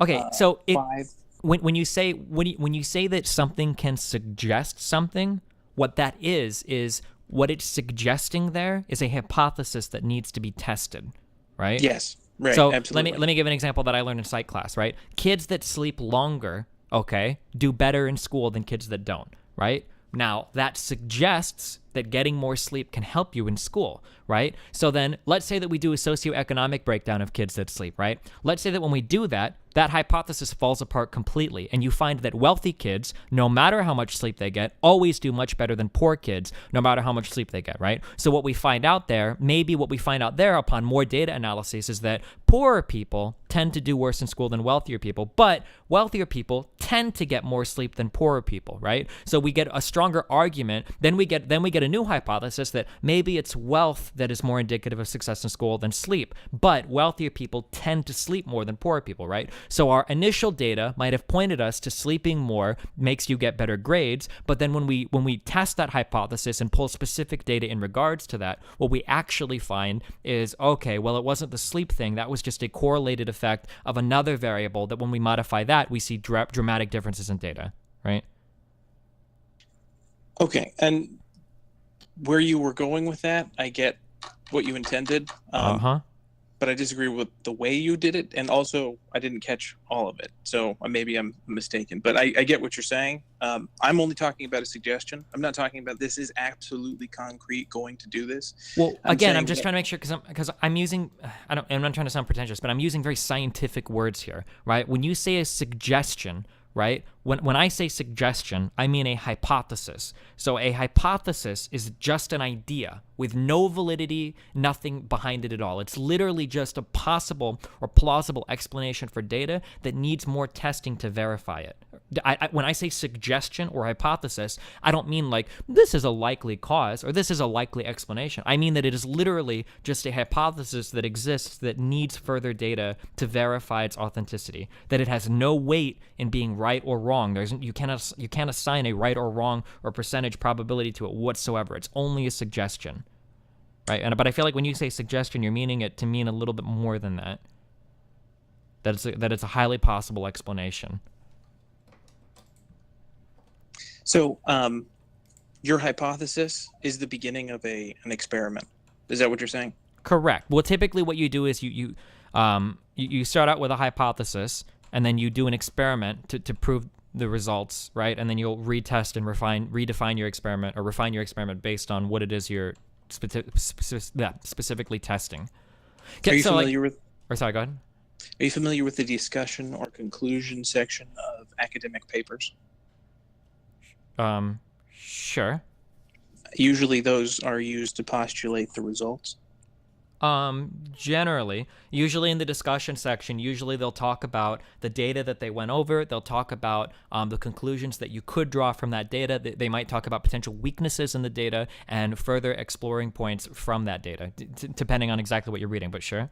This is a conclusion that you could draw from the data. No, I don't think so. If you have a lower number and their relationship is marriage, so you have two low numbers and the highest number is related through marriage, then potentially that is an answer, that marriage can produce this higher number. Yeah, but I could also give an answer that getting married reduces your income, and not using this data. But you can't. But it would be equally likely to yours, because again, If you can find the data, then yes, absolutely. Well, but the problem is you don't have the data to support the argument that you're making. That marriage has a higher wealth value associated with it. That becoming married will give you a higher wealth value. You don't have any data to support that claim. Okay, so how would you get a higher wealth value using this data? Sure. So here, let's say, okay, so what you said is a valid hypothesis. So let's say that my hypothesis after looking at this is, okay, I think that if two people become married, I think that they will increase their wealth, right? So the way that, and if they're actually... will. What? You said will increase. I'm saying correct. Could. Well, I'm saying will. I'll go. I want to make it stronger. I'll say will. That's my hypothesis. I think it will increase. I think there's a high statistical probability that that'll happen. Right? If there are statisticians in chat or whatever that think they have a better way of doing this, feel free to tell me. But one way that maybe I could test this is I want to take 1,000 black people. Okay, 500 married black people and 500 single black people, and I want to track their wealth from when they were born, right? So what I'll do is I will track black people's wealth from the minute they're born up until 10 years post-marriage, and then I'll look at the differences between married people and single people, right? So what I would hope to find here, is, do you have my stream on, or? What do you mean by stream on? Or okay, never mind. I'm sorry. Wait, are you familiar? Do you know that I'm live streaming right now? Yeah, I'm familiar with it. Oh, okay. I'm sorry. I didn't know if you had it on or not. If you were watching it. Okay, I'm sorry. Let me explain this, okay? I'm not watching it. Okay. So let's say that we broke these up into two groups of people, okay? Imagine that we have a blue line and an orange line, okay? Okay. So let's say that the blue line was people who get married, and the orange line is people who stay single, okay? Okay. Right? So let's say that we're tracking lifetime wealth, okay? Let's say that blue line and orange line are neck and neck, okay? They're exactly equal up to age 5, age 10, age 15, age 20. And then let's say at age 25, when the orange line, when the people, did I say orange was married? Let's say that people start to get married, all of a sudden you see that orange line massively break away from the blue line and continue on, right? That kind of data would start to point towards very strong causal relationships between marriage and income, right? That data would start to show that. You could start to make arguments that these people started at now you would have to go even further and control for more confounding variables to really make that statement, but now you've controlled for wealth from birth, and you can start to say, okay, these people had the same level of wealth up until their 20s when they got married, and now you see that wealth diverging a significant amount. Now this is the kind of data that you can start to say, like, okay, this is good for further research. Like, let's go here. Now, let's say that we started to gather this data, but instead, let's say that we found something very different. Let's say that the blue non-marrieds start off at a very low point and the orange marrieds start off at a very high point. And let's say that from age 5, we can already see significant gaps in their wealth. We go to 10, there's still a significant gap, 15, 20, and then when we get into their 20s and 30s, when they start to get married, there's still that same significant gap, and that gap doesn't really change much, right? if that ends up being the data, well, now our argument that getting married increases your wealth is severely weakened, because now it seems like getting married was just an effect of already having a lot of wealth in their early childhood. So now that causal relationship is incredibly diminished and almost destroyed by that kind of data. Would that kind of, like, going for that kind of data, do you see how that could show one of two very different scenarios? Yes, I could see how that data could. Yeah. So like that kind of data would be, and you see how if we go by that data, both of those data sets could both be used to present this type of graph, right? That married people have much more money than unmarried people, right? But both of those different data sets could both produce this kind of graph. But both of those data sets say very different things about the likelihood of getting married to increase your wealth versus just being wealthy and then getting married. Right? Yes, if those particular data sets existed, yeah, they could both be. Sure. So that's why I'm saying, and because both of those data sets are, we could say, equally likely, we can't point to one or the other, could produce this data set, we can't really say that this data set makes a strong argument in favor of anything having to do with getting married and becoming wealthier, would be what I'm saying. So you're saying that if a complementary data set told you something else that could simulate this particular example, then you wouldn't be able to use this example? Well, no, this example, this data set tells us something. It does tell us how much wealth people have who are married or whatever. It just doesn't establish a causal relationship. We would have to find different data to establish that, is what I'm saying. Right. It does not establish a causal relationship. It suggests that there could be. Well, or there could not be. We need more data to find out. It doesn't really give us a strong indication. There always could not be, but according to what is in the graph, it suggests that there could be. So that the hypothesis would be that yes, there would be. The null hypothesis would be no, there wouldn't be. Well, but it could equally suggest that people who are wealthy just get married, right? Much the same way that, again, you're using outside information to make this decision by what you understand to be true about marriage. You're using outside information. Why would their net worth not be comparable to that of marriage? If they were all I'm saying is that if I showed you the golf thing, you wouldn't make the same statement. You would say that, like, oh, no way, these are correlated, these aren't causal, right? But you would be doing that with outside. In the golf example, I would not do that. Yeah, you would be doing it with outside inferencing. You wouldn't be able to say that because of the data, just because of outside things that you know, right? You wouldn't be able to use that data to make that claim. You would be using extra meta stuff to make that claim. Okay, at the very least, we can both agree that there is a suggestion. It's not concrete that people who are married have a greater net wealth than those people who are single. No, it could suggest either thing. It doesn't suggest a causal relationship in one way or another. All we can say from this data is that people who are married are wealthier. That's all we can say. We can't say that getting married might make you wealthier. That would be a hypothesis. I believe that's what I said. Okay, so as long as we understand that that is a totally unfounded statement that is not supported by this data, that you would need to find more data to support, then I can agree. Which statement would be unfounded? That getting married could increase your wealth.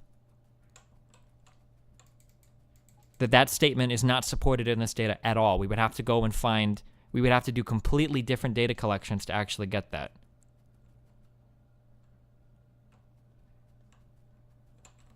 Okay. See, the only issue I have is that you've been arguing that these two financially stable individuals that come together and get married produce a financially stable union. Is that correct? Sure. So what you're suggesting is that couldn't happen. That what couldn't happen? Two financially stable people coming together and having more wealth together. Uh-huh. You're saying that couldn't happen if that's what you're intending. It could happen, but I'm just saying that that's not what this data in particular is talking about.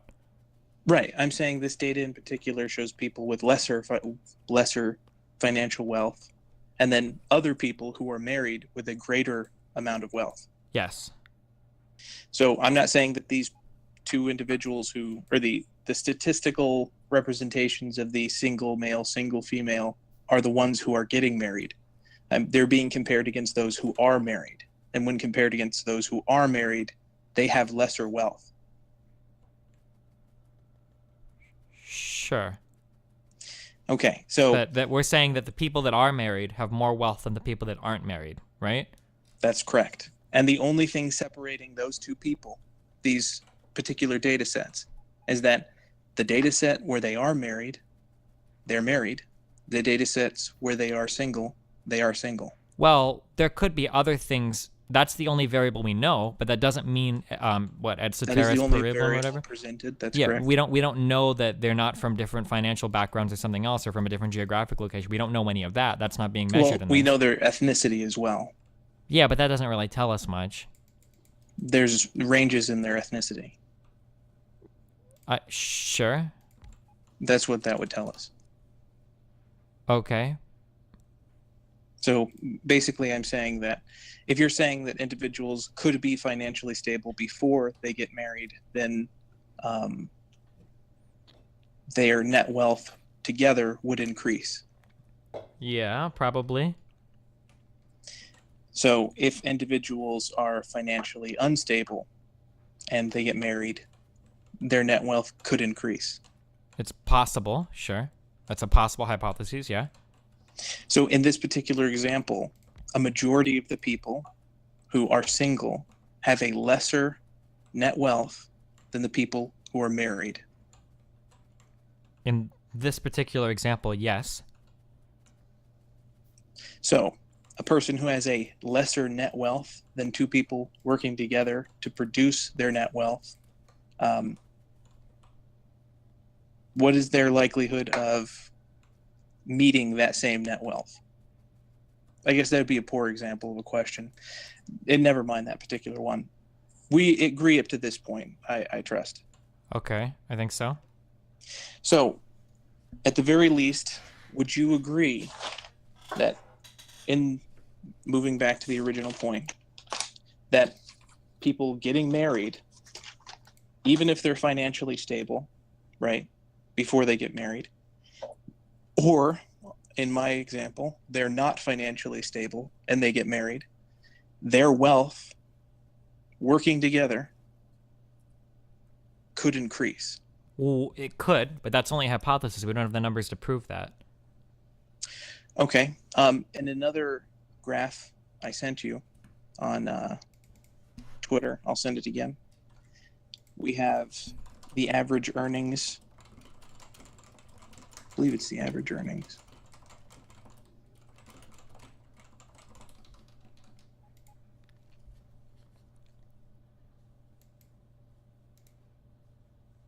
Let me know when you send it, and then I'll look at it.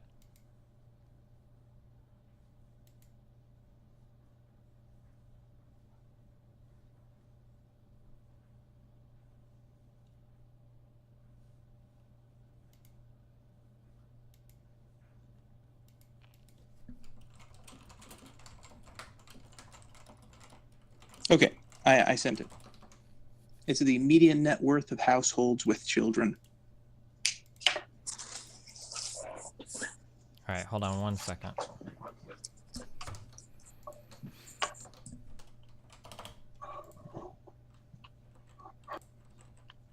Okay.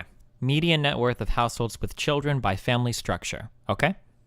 So in this particular example, we see that people who are married are once again on top. Mm-hmm.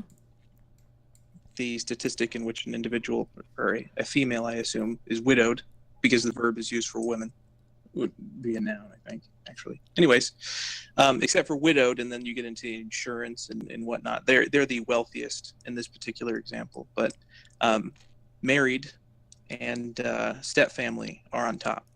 Okay. So, I guess to begin with, what would this suggest to you?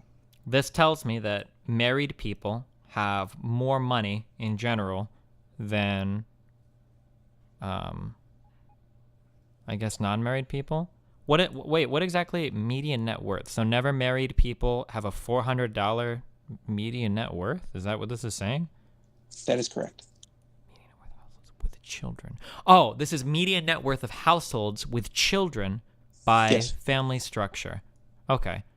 So this is talking about the median net worth of your household if you have children based upon your family structure. Sure. Okay. So as you can see, there are no like single individuals without children, right? Mm-hmm. So in this example, we have children and we have people either in a relationship, separated from a relationship, Mm-hmm. never married. Assuming never married is not in a relationship, Okay. then we can clearly see that the people who are married and have stayed together or have managed new relationships with step family members are generally better off than those people in different types of unions. Correct. So combining, or not combining, but with using this to help us sort of guide our knowledge in general, because we don't have a culmination of the races statistic, what would this suggest to you? It could suggest many things that would need further data testing. All of our previous argumentations are present here, right? This could say that maybe married people that always stay intact, maybe wealthier marriages produce more stability.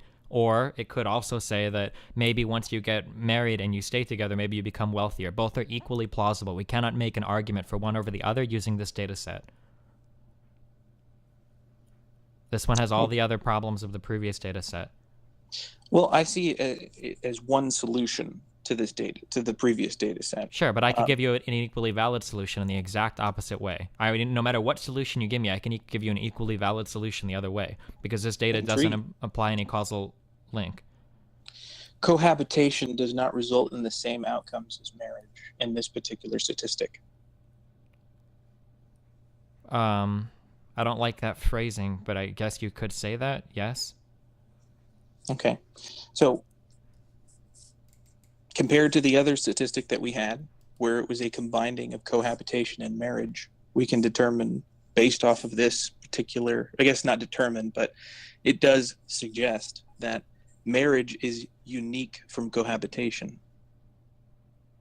Sure. I mean, it's different. I mean, it gives you a different median net worth. And even though the children are present in cohabitation, in this statistic presents, we see that marriage is still unique. Okay. So the benefit to marriage over cohabitation, and it is present, would you say? It seems to be that married people tend to do better than cohabitating people. That seems to be true, yeah? And then what about divorced? Would you agree as well? It seems to be. The data says that, yeah? Okay. So in the original point that Sargon presented, marriage improving the lives of the people who maintain marriages. We don't know that, though. Again, you've made the misstep into giving a causal. So this, you remember when we learned like the who, what, where, when, why, and how? All these graphs tell us are what. They don't explain the why. We can see that people that are married and they always stay together tend to have more money than people that are divorced or never married, but we don't know the why for that. That requires further exploration and more data. Yes, I agree. I was just recapping the statement that Sargon made. Okay. Yeah. So in the statement that Sargon made that marriage could improve the impoverished situation of sure. And my problem with his statement was there is no data to support that I'm aware of. I've never heard of any data to support that. And that the data that I've seen tends to support the opposite, that it seems to be that wealthy people tend to produce stable marriages, not that stable marriages produce wealthy people. So this data that suggests that married people have a higher worth, household worth with children, does not support the idea that married poor people could have a higher net worth in households with children. Correct. No, it doesn't. Not at all. Much the same way, because like here's an argument that I could make using this data set. If you want to become very wealthy, what you should do is you should marry as young as possible and then kill your spouse, because widowed people make way more money, have a much higher median net worth than anybody else, right? That could be That could be a hypothesis that would have just as much merit as your hypothesis, that getting married in your early 20s and then killing your spouse would give you a ton of money, right? Or Well, I here's don't know another about the argument. 20s, just in Well, general, sure. killing your spouse Yeah. and getting away Well, with I could even say in their 20s, because this isn't talking about age. Here's another argument that I can make from this graph. Let's say that I'm in a household and we have Are never... you saying that you can What? talk about it because it's not mentioned? No, I'm just saying that this graph you can draw all sorts of hypotheses from this graph, but we don't have any. All of these are equally valid. Like, here's another valid hypothesis that I could draw from this. Let's say that you've got a household living together, and these people have never been married, and their median net worth sucks. They could go to the courthouse, get married, and then get divorced the next day, and it'll bump up their stuff by $30,000. It'll bump up their median net worth. They could get married and divorced in a single day, and they would massively increase their net worth. Right? That's a hypothesis that I could form off of this. But like, none of this is specifically talked about in this data set, right? I would need more data to make any of these statements. All of these statements are equally likely with the statement, if people would just get married and stay together, that they would be so much wealthier, right? All of these are equally valid explanations given this set of data. Valid in what sense? Because as I understand, saying that they get married, it goes along with the data that's presented. There is no additional information. I'm saying poor people getting married increased, or not increased, but a higher net worth, or a higher net household worth with children.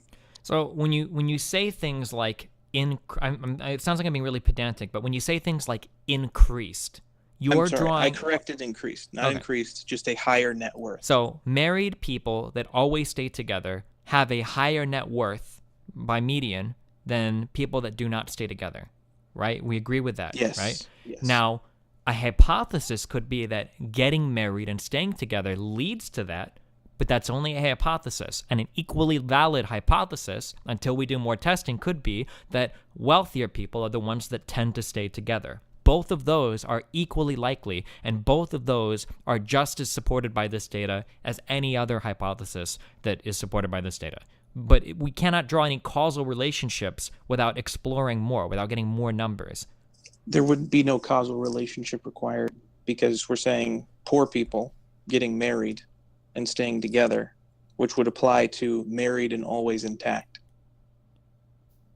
But we don't know that. Like, there are other variables here. We're talking about ancillary variables that exist here that could be impacting this. For instance, let's say that we did another measurement, okay? Let's say that we did another measurement. I had access to all this data and I magically dug out, okay? Let's say that the married, always intact people, let's say that let's say that the median household income, I'll do median, MHIC. Let's say the median household income, oh wait, you're not watching, I'm sorry. Let's say that the median household income of the married, always intact people at age 0 was $500,000, okay? That they were all born wealthy. Let's say that the median average income of the never married people was $10,000. They were all born poor, okay, at age 0, right at birth, okay? If I were to make if I knew that data, okay, if I knew that data existed, right, I would never make the statement that, well, if you just get married, you'll jump up to this wealth level, because now the data doesn't support that at all, because we see that these people were always wealthy. Getting married didn't change their lot in life. It's just something that wealthy people do, right? Much the same way that if I were to draw the data and it were to show me something different, that married, always intact came from a very diverse background of wealth, and the never married came from a very diverse background of wealth, and they all converged on these wealth levels, then I could make a much stronger argument that getting married increases your wealth, right? Yes. Okay, but this data as it stands on its own does not really point us in any direction. It only gives us it only kind of gives us... No, absolutely. It does not point us absolutely in any direction, no. But it suggests, again, that married people who are impoverished could be at a greater wealth than people who are never married. For all you know, they are already a part of this statistic. I mean, I disagree. It doesn't. It's not even that I disagree. It doesn't. You can't make that statement. The data just doesn't support it. So basically what I'm saying is, let's just say that there's poor people, right, who were married in 2007 could they be a part of the married, always intact statistic? Poor people with children, married, 2007. How do you know they're not already a part of the statistic? I don't, but you don't either. We don't have married, that data. But they qualify. They're married and they're intact. Yeah, but we don't have that data. We don't know this. Then who are these people in these statistics? Wait, I mean, like, you don't have statistics showing me what percentage of people that were poor in 2007 or whatever that are married, always intact. We don't have that breakdown. It's a median, so it's all of them added together and divided.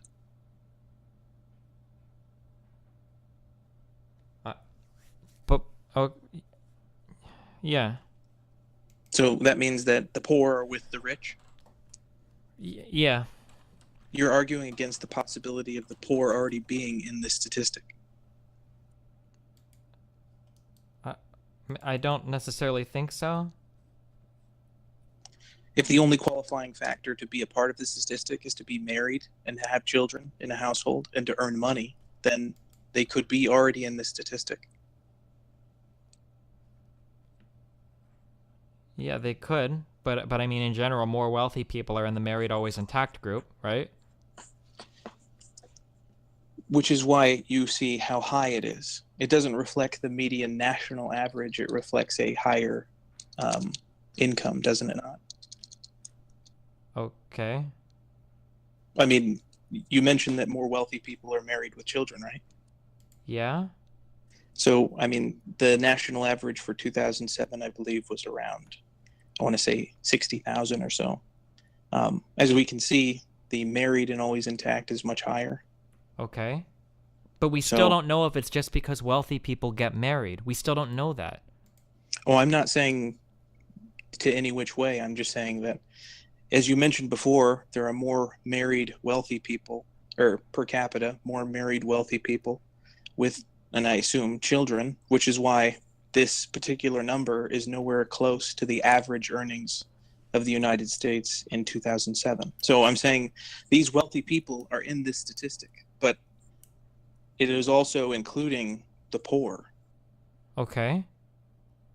So for me to say that poor people would be who qualify in the married and always intact with children would be at a greater level of wealth than an individual who is never been married is supported by the fact that they would be included. If you were to include their income and everything, they would be included. Yeah, but in you're the talking category. about outliers now. Like, yeah, I mean, I sure, there could be poor people who are married, always intact, that have more money than the never married people, but you're talking outliers, right? The median clearly tells us that in general, people make much more money who are married, always intact. No, it wouldn't necessarily be an outlier. I mean, if you were to compare... Wait. What the median says that their wealth is $228,000. So if you're talking about very poor people, these are outliers. Like... if we were talking about very poor, yes.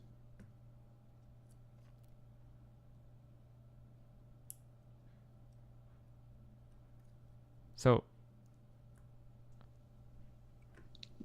basically, I'm pointing out that I was only mentioning that they would be a part of the category, and yeah, the outliers will always be part, but outliers are part of the category and the never married as well. I mean, I'm sure there could be very wealthy people that are never married and make a lot of money. I mean, I've never been married to my child's mom, but I mean, I probably make more money than the average American. I believe that the comparison was you were making around 100K to her 30K when she was working part-time. Something like that, yeah. So in this particular example, it would be a comparison of the married and always intact poor and never married poor. That's why it wouldn't be outliers. They would be outliers together. And because it's a comparison of these outliers in the same category, it would just be a comparison of that category. Sure. So all I was pointing out was that the poor would be, and in this particular example, if they are always intact and they are poor, would you expect them to be at a higher wealth than the never married poor? Wait, I'm sorry. Could you ask that one more time? Sure. if they are poor, married, and always intact, would you expect them to be at a higher level of wealth than the never married poor? Probably, yeah. So then you can agree that in this particular statistic, it supports the idea that poor married people would be at a higher level of wealth than the people who were never married. Yeah, sure. Of course, sure. Okay. So you mentioned that you never saw a statistic supporting the idea that poor would be better off married. Well, because because every statement that you just said was true, but if you were to go one step further and make the statement that getting married will increase your median net worth, that isn't supported by this data. Nothing that we just said implied that. Well, the only thing that would imply it would be that the statistic was about people married with children. Well, no, we would have to dig into socioeconomic backgrounds and whatnot. Like we would have to go like time horizons to get and a whatnot. Totally accurate.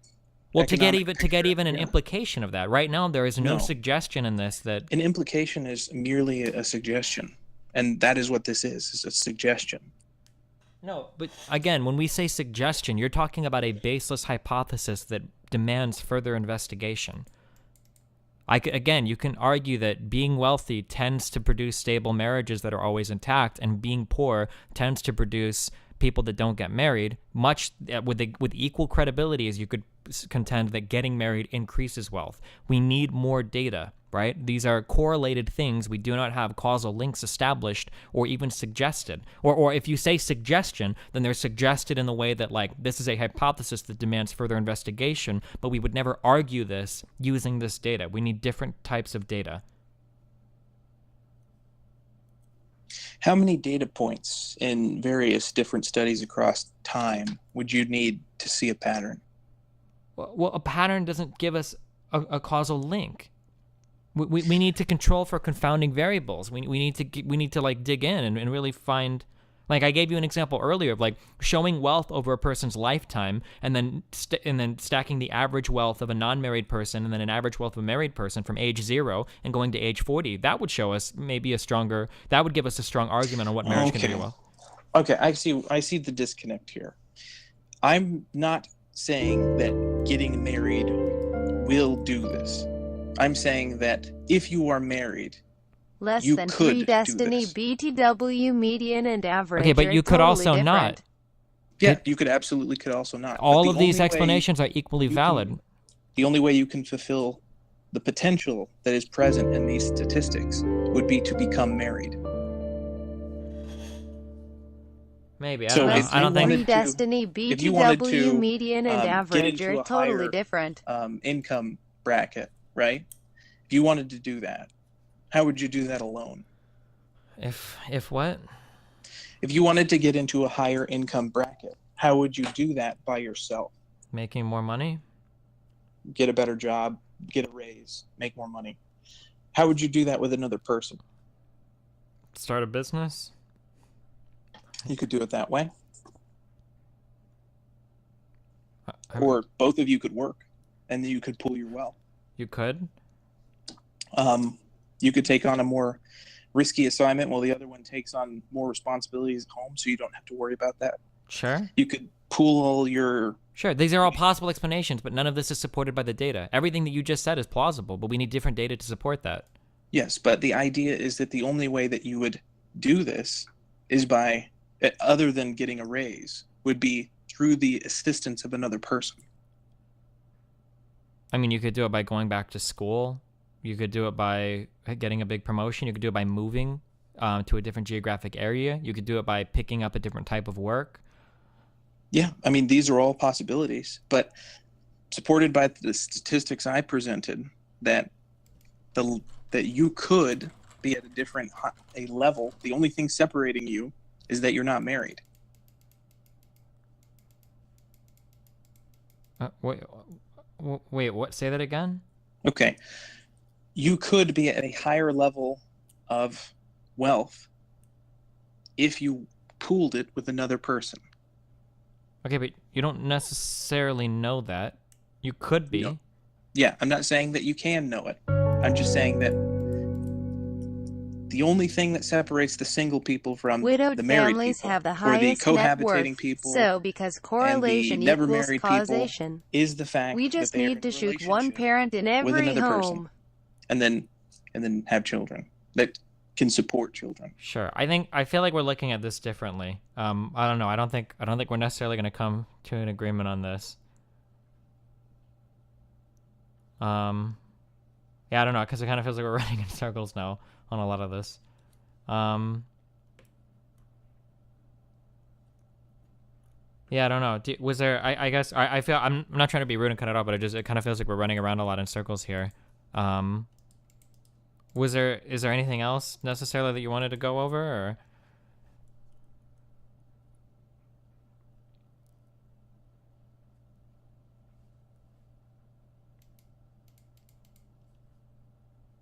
Wait, hello, can you hear me? Oh, I'm sorry. Oh. I guess my last point was that immigration can potentially affect black marriage suitorship. What do you mean by that? So, are you familiar with Borjas? Yeah. Okay. In 2009, he performed a study, Immigration and the Economic Status of African American Men. Okay. He discovered that 10% increase in immigration can potentially result in a 2.5% reduction of black wages. Okay. 5.9% reduction of black unemployment. Okay. And a 0.13% increase in incarceration. Okay. So, because a majority of black men have lesser education than black women, and black women tend to seek within their own race when they are choosing a partner, and they tend to seek individuals of equal or higher education and economic status, but have been statistically recently choosing to marry down, as so to speak, that the immigration or influx in immigration can potentially reduce suitorship for black people who are of a lower, who are in the market of lower skilled wage. Okay. Or lowered skilled work, I'm sorry. Sure.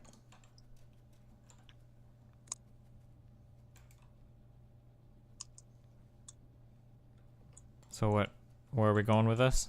Sorry. Before we got sidetracked on the particular issue of whether marriage benefits could benefit poverty, the original point was that the factors that affect black marriage, and you have apparently historically approved of rampant influxes in immigration to improve market value. I don't know. Rampant is a pretty strong word. It seems to have a moral assignment to it, but I am in general in favor of immigration. Yeah, in favor of helping labor markets. Yeah. Squeeze Tiny, So, buckle up, boys. As I understand it, you have used Borjas in the past to support your example. Yeah. And Borjas has repeatedly mentioned that there would be a cost to the increase of immigration to a market. Yes. Do you remember and a what that benefit was? as well. Yeah. Yes, absolutely. Benefit, yeah. But do you remember the cost? It seems, in what I've read of Borjas, it seems like he claims that the cost generally comes at, I think the specific group that he uses is no high school education, low skilled, 18 to 24 workers or whatever. I think is what he says is like the most impacted group or something like that. Are you aware that in the United States, black Americans hold disproportionately fill out that group? Yes. Yeah, sure. So essentially, you have also mentioned that you are disapproving of the sort of inherent bias present in the system. Sure. And this bias results in disadvantagement for minorities, specifically black individuals that lack access to education and opportunities. Mm-hmm. So I guess in this particular example, this is something that would directly impact, or at least partially impact, the or affect the low black Yeah. marriage. But So- sure, but I would say that like my goal here wouldn't be protectionist policy to protect low-skilled jobs, but it would be to raise the skills of the average black employee would be the goal here. So you're saying that the idea would be to Raise the black skill. education levels and job skill rather than enact protectionist policy to protect their wages. Are you familiar with Borjas's collaboration with oh man,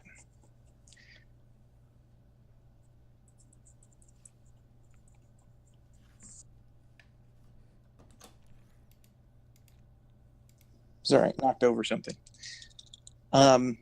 Professor Ito and Rapo. What about it, or what specifically? They discovered that the usage of the minimum wage protects the reduction or the loss of native workers in a particular area. Okay. One of the things that you mentioned, or at least I believe that you were in support of, was the elimination of the minimum wage. Maybe I'm not entirely sure, but my inner econ 101 tells me yes. But Okay, so I guess the thing I was going to point out was that immigration can potentially affect the outcomes of black marriages. You have been, you said you don't support protectionist policy. in general, no. Okay. But you mentioned that you think that is an important thing to discover the problems in a system that would be disadvantaging black people. Is this correct? Yeah. And if this is one of these potential problems that could arise, wouldn't it be better not to do it? No. I would seek to remedy problems in the black community than hurt the entire country in order to protect a problem that needs You to be. mentioned education. Who would be educated? Would it be the adult people? Sure, or new children in the black community? And if they were not interested in education or weren't capable? Why would they be incapable of education? Low-skilled labor? Well, I mean, white people are capable of being educated and attaining high-skilled labor. Mexicans, Asians, all other groups are. Why wouldn't black people be capable of high-skilled labor or education? It's not a matter of capability. It's just a matter that they would already be qualifying for low-skilled labor, which means that they would have inherent disadvantages to gaining more education, or they would have done so. Sure, so maybe if we can find sections of black people that would benefit from some type of funding or whatever that would get them involved in schools more, or some kind of financial assistance there, I think I would more prefer that than So you're talking about, I'm sorry, go ahead. I would more prefer something like that rather than hurting the entire economy by enacting protectionist policy. So, so bringing in unskilled labor from a different country to compete with the unskilled labor that is native, which would be largely affecting the black community, would not be something that you would support. I'm sorry, could you say that one more time? I'm sorry, my mistake. Would be something that you support. Okay. So bringing in low-skilled labor from other countries to compete with native low-skilled labor. Yeah, it's generally something I support, yes. Okay, and it doesn't matter that it would disproportionately affect the black community and then thereby disproportionately affect the suitorship or the suitorability of the black community. No, I mean, that's a problem, but I would hope to remedy that by fixing problems in the black community, as I said before, I think. Okay, but that would be creating a problem that you would have to fix. Well, it's already a problem that black people disproportionately represent low-skilled labor. That's already a problem that exists that needs to be fixed. Right. You say it's a problem, right? Yes. Okay. And how do you know? Because I don't believe that there is an inherent difference between the races that would explain why one race or ethnicity of people should disproportionately have low-skilled labor compared to another race or ethnicity of people. Okay, an inherent difference between the races. You mean genetically? Sure. Okay. What about culturally? I mean, we're all Americans, so. Yeah. Are you a Black American? No. Okay. Do you understand that there would be a difference between a Black American or a Native American American or a white American? Sure, but cultural differences, cultural things can all be changed by, different types of policy and whatnot as well, regardless. Culture can be changed by policy. Yeah. Can you give me an example? Cigarette smoking. How old are you? I'm 30. Okay, so then you remember when we were growing up, okay, I'm 28. Cigarette smoking was ubiquitous in the United States. You could go to any restaurant, anywhere, and you would smell smoke all the time. I don't know what you do for fun now. I guess if you go to like a casino, you could still smell it, but it's very, very, very rare to see people smoking, right? And I know that there were a lot of different types of both public and private policy that pushed people towards making these decisions, right? There were different laws enacted that made it illegal to smoke in places that served food. There were different government-funded public programs that discouraged people from smoking, the Surgeon General warnings and all that. That would be an example of something that was heavily changed in our culture, right? Smoking was very much a culture thing. If you were a cool cowboy or a cool action hero, you were always smoking, and now that seems to be largely absent from our culture. You're saying smoking is no longer cool? I don't think so, no.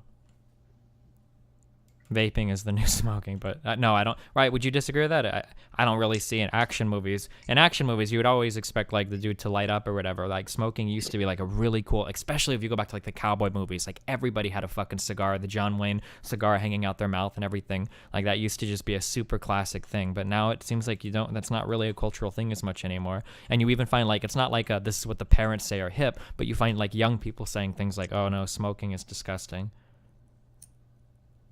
Okay, so you're saying the culture of this particular you would admit that it's a net negative thing that right now, smoking. Yeah, black culture is cancerous as fuck in black communities. I don't think anybody would disagree with that, but black culture is not endemic. Wait, hold on. I was talking about cigarettes. You said black culture is cancerous as fuck? Yeah, sure. No, I'm just referring to cigarettes. Yeah, sure, cigarettes is bad too, right? But I understand what you're getting at, right? That the black culture of not liking education, of dealing drugs, or all of that, that's a very bad thing, sure. But I don't think that culture is endemic to or intrinsic to black people, right? I was not going to mention that. Oh, well, then why are you talking about culture? Okay, so specifically what I was referring to in black culture is that it's directly affected by the systemic system that is already in place. So not necessarily to the point of racism. I don't agree with the idea that there is what people would call racism built into the system. No. What I think is that there are things that disproportionately affect black people, whether it is a impersonal mechanism of a bureaucratic system that needs at least a high school education to navigate, or the child support laws that are present across the United States. These things have resulted in a negative effect on culture, which has adapted to allow for these things to happen and for people to be generally good people regardless, or to be viewed as decent people. What do we disagree about then? So, I'm not really sure your black culture cancer statement. I'm not sure in that particular regard, but what I'm saying is that, for example, as it comes to education, black men do not seek education as frequently as black women. How would you fix a culture that has black women succeeding and black men less successful? I don't know. I would have to figure out. I don't know why black men don't go to school. So how are you going to fix something if you don't know why it's happening? Collect data. Maybe it's disproportionate. I don't know. You would have to ask a sociologist. Maybe it's disproportionate treatment in the justice system. Maybe it's geography. Maybe the areas that black people live in tend to have less opportunities for employment or education. Maybe it has to do with how we fund education. Maybe poor black neighborhoods don't get the property taxes they need to fund their schools. I don't know the answer to any of these like very, very particular topics, exactly. But I would ask. But which would you do first? Increase immigration to improve the economy, or figure these questions out and then increase? This is a false dilemma. We don't have to. We can enact. But government is a very flexible, robust thing. We can do multiple things simultaneously. We don't have to just do one and then do the other. That's not how government works.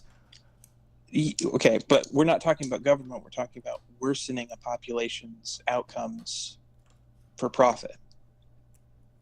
Okay, but why we could do both at the same time? We could explore issues in the black community while increasing the economy overall. Like, I mean, So you're saying we can explore issues in the black community while also reducing the black community.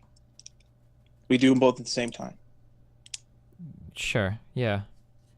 But here's the thing: when you reduce the wages of black individuals at low skilled labor, reduce or increase unemployment and increase incarceration rates, you change the culture again. So you'd be researching a culture that is in the midst of adaptation to the new system. Okay, but like if you enacted hardcore protectionist policies, I mean, the majority of people in raw numbers that would be benefiting would probably just be white people. You said hardcore protectionists? Yeah, you're talking about curbing immigration to hurt labor markets. No. We're referring to your suggestion of increasing immigration. I'm never saying anything about increasing immigration. I mean, that might be that might be a good choice. It might be a bad choice. But you're talking about artificially impacting labor markets, right? If there are Mexicans that want to move to the United States to work, but you want to prevent that with some sort of law, right? You're talking about using some sort of artificial government policy to restrict labor markets, right? Could you repeat that, please? If you're making laws to restrict immigration, right, to prevent people that would otherwise immigrate here to work, if you're trying to prevent them from doing so, then you're artificially restricting labor markets, right? Okay, and the thing I'm thinking of was during your preparation for the Lawrence Southern debate, you said you don't want to bring foreign workers and have them, I'm sorry, this is in relation to somebody presenting you with the question of why don't you just have foreigners come in for a little bit and then leave? Oh, temp workers, sure. Yeah. You don't want to bring in foreign workers and have them take jobs from your natives and then fuck off and leave, right? You want to bring them in, make them your citizens, keep them there. You want to bring them into your tax base. You want them to have children, and you want to continue to fill these jobs without relying on importing labor from other countries. Is this correct? Yeah, I think, I guess the stronger argument is I don't feel like temp labor is a good long-term solution, because if those countries start to reach a level of economic prosperity where the temp workers don't want to come anymore, then you find yourself in a similar problem. I think it's probably true that importing these workers permanently and growing them as part of your tax base and part of your country is probably better in the long run for the entire world, which therefore benefits your country more in the future. And then the idea is to become less reliant on importing labor from other countries. Possibly, sure. I guess it would depend on how all the markets work, but... So from what I can understand from your statement, you're suggesting that we bring in immigrants, have them become citizens, have them have children, and have those children of those immigrants fill the low skilled labor positions without any need to replenish from outside the country. I mean, that may or may not happen at some point, sure. I mean, right now our population is diminishing and we're having a big underemployment problem in parts of the United States, but... Oh, yeah, may or may not happen, but I'm saying that this was your statement? Yeah, I guess, yeah, if that's what I said, yeah. Okay. Wouldn't you suggest, or to me, this statement suggests that you are recommending a new slave labor force. But it's not slave labor. These people are choosing to immigrate because... absolutely right. Low-skilled labor force. Sure, because our low-skilled labor force in parts of Western Europe and in the United States are hurting, yeah. And then their children to become low-skilled labor. Well, maybe. I mean, first immigrants are probably more likely than natives, but I mean, eventually they would become high-skilled labor as well as they're more and more integrated into the country. So you want immigrants to come to this country and be stuck at the lower skilled labor status, so much so that eventually you would recommend not taking in so many immigrants because they're a part of your tax base, they're having children, they're filling these low skilled labor jobs. There's no reason to get any more. Well, I mean, eventually the markets would sort it out. Eventually wages would either become so low or the population in the country transporting these immigrants would become so low that it would no longer be a positive choice to move, right? As labor flows from one market to another, the value of the labor where the market is flowing to will decrease, and the value of the labor where the market is flowing from will increase. Eventually, those will reach a market equilibrium, in which case you would expect to see labor not flowing so much from one area to another, right? If these instances occurred in an economic vacuum, then yes. But what you're talking about is creating a new subclass of person who is a foreigner who has not been accepted by the majority of the United States, who will be treated poorly. I mean, in any stretch of the imagination, you can assume that these people who would come in and become citizens simply to fill these roles, as opposed to the normal avenues in which an individual becomes a citizen, they would be considered to be second-class citizens. I mean, why? They could just be working people. I mean, it's possible that you could argue that we could all accept these people and not treat them like lower-class people, right? Would you take history as an example of not doing that? No, I think we've achieved a greater level of integration in the United States than we ever have in all of history. Are you familiar with the term coolie? No. They were the Chinese people who worked on the railroads. Okay. They brought them in simply to Oh work. yeah, sure. Those were the main reason why our railroads got built. Sure. Right. Treated terribly. Okay, but we don't treat Asians terribly anymore. Or I mean, No. I'm sure there's some degree of discrimination, but Asians are very much make up a large portion of a lot of our higher education now. Absolutely. And contribute a lot in Silicon Valley. Decades and generations, eventually the United States accepted them as naturalized citizens. It's a matter of you would be changing the culture of the United States for money. Well, the culture of the United States is always changing. Absolutely. But in this particular example, can you honestly say that the culture would improve? Well, how does culture improve? I mean, what does that mean? I mean, assuming that you like the idea of people saying that they're American, being proud of the United States, or I don't know, being patriotic, those sort of cultural things, speaking well of one another, not trying to kill someone because they're a different race. I mean, these are all things that Mexicans can do in America pretty easily. Absolutely. Yes. I mean, if anything, if you look at like crime statistics in places where the Mexican population is heaviest, these people are actually dramatically underrepresented in crime. Like the areas with the most immigration in the United States tend to be the areas with the least amount of crime. So, I mean, it seems like they do a decent job integrating insofar as that goes. I mean, and they produce a lot of economic prosperity for the country as well. Like, would you be referring to the statistic in which Hispanic people increased incarceration? No, what? I think that in general, immigrant communities tend to produce less crime than native communities.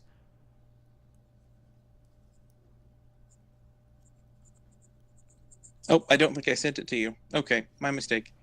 1 second. I have a statistic in which might explain better what I'm trying to point out. Okay.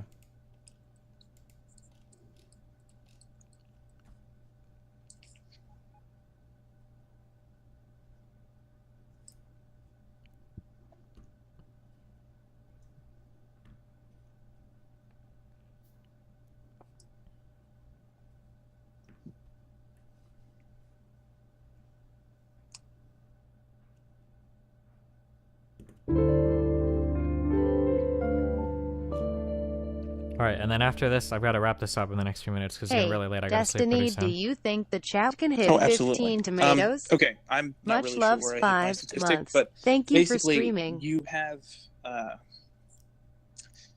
okay. There is a study that was performed by the U.S. Bureau of Crime Statistics, where they discovered that from 2000 to 2005 or 2010, there was a dramatic increase in the incarceration of Hispanics in the United States. So while the incarceration of Black people decreased in I think it was 5 years, the Hispanic population doubled or tripled.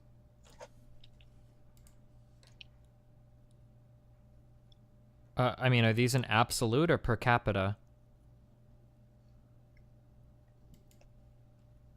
Oh, I found it. Okay, so the state and federal prison incarceration. Wait, can you send me the link here? Yeah, absolutely. This guy gives me rectal cancer.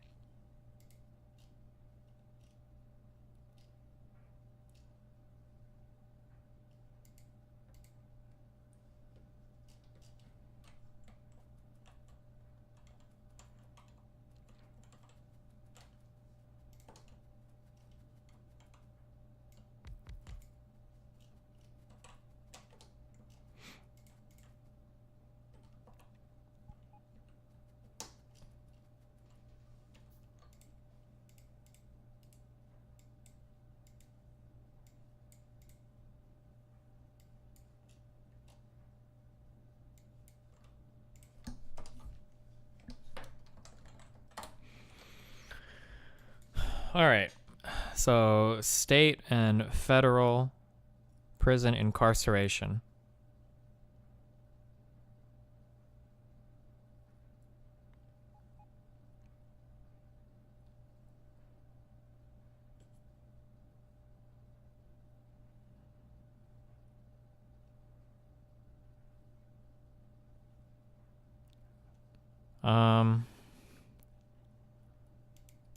So I'm not trying to put you on the spot. Can you give me the actual Bureau of Justice Statistics site that sources these stats? I'm a little bit hesitant to take these at face value because the site they come from is blackdemographics.com. Let me see if I can.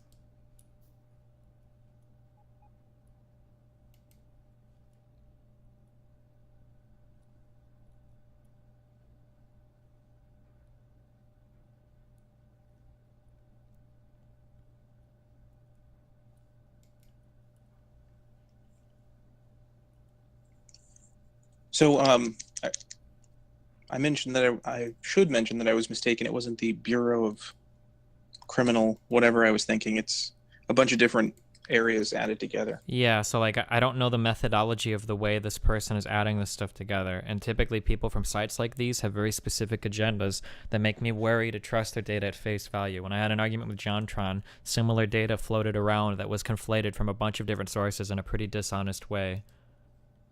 Okay, so you're saying that you are not sure about the legitimacy of this particular Correct. data. I would like to see the Bureau of Justice Statistics sourcing for this rather than a compiled data table from somebody who writes for blackdemographics.com. It's not just the Bureau of Justice. It's several different sources listed at the bottom. Sure, but the graph. more sources, the more spurious the data could be, because I don't know how these are added together or if they're weighted appropriately or how this is like. Well, not necessarily. I mean, the more sources may be the more accurate. That's not necessarily true, though. Well, it's not necessarily true that more sources means less accurate also. If the person who is putting together these graphs lacks the necessary background and statistics, then the more statistics that they bring together, the more off the mark their data could be, and the higher probability for them to present it in a bad way could be. Yes, if this person who made this graph does not have the education or the know-how to compilate all this information from several different sources, then yes, that's absolutely true. But what you're saying is that it is unlikely that this is accurate. It could be or couldn't be. I would like to see the source for the compilation. Okay. Well, the sources are listed below. Are you able to see it? Yeah, but I mean, it just says source BJS, like the Bureau of Justice Statistics. That's a huge database of crime. Like where exactly? I mean, I can't do this now. I'm not. I mean, he listed sources, but well, the place that you would likely start would be the state and federal prison incarceration rates for races. Well, I'd probably just go to the Bureau of Justice Statistics and start looking. Like, yeah, I mean instead of looking at the Bureau of Justice entire statistics, you'd start with the state and federal prisons incarceration rates. But okay, I get that you don't fully trust this source, but if you were to humor me and consider that it may be true, okay, that these may be accurate compilings of this data, okay, then it would suggest a drastic increase in Hispanic incarceration. Would you agree? Unfortunately, no, not yet. You need more data. So you're saying let me give you an example. Let's say, for instance, that there were 10 million people that were Hispanic in the United States in the year 2000, okay? Okay. Now, let's say that in the year 2010, there were 100 million Hispanic people, right?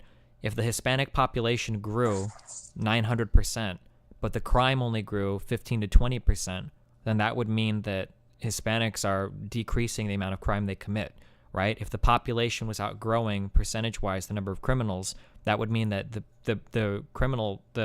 percentage of Hispanics committing crime would actually be decreasing markedly, right? Much the same way that if the Hispanic population was decreasing, you could argue very easily that, wow, Hispanics are committing even more crime than what it shows. You would technically need more numbers to draw stronger associations.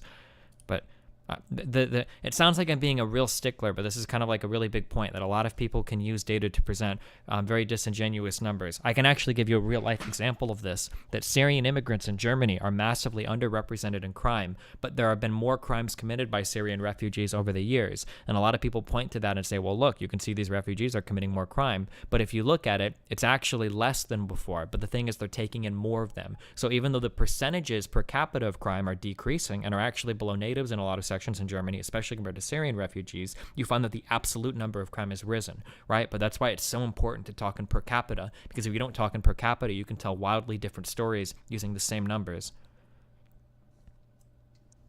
So you're saying that it is likely due to a population increase that Hispanics from 2000 to 2010 increased their incarceration rate?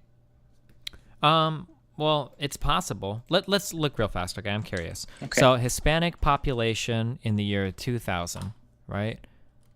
The Hispanic population grew by 15. Oh, okay. Oh, okay. Well, so the Hispanic population grew by about 15.5 million from 2000 to 2010. That's a 44% increase, right? So Yes. let's go back to your data, okay? So in 2010, you've got 327,000 people committing crimes versus 2,000, right? So Incarceration, not committing crime. or sure, incarceration. So if we take that 206,900 people and we divide it by the 327,200 people, right? Oh, well, we find that the crime has risen by, am I doing this right? 37%. So even though the population has grown by, wait, hold on. Did I do this right? Or it might be the other way. 6%. No, I'm sorry. So we find that the crime has grown by 63%, right?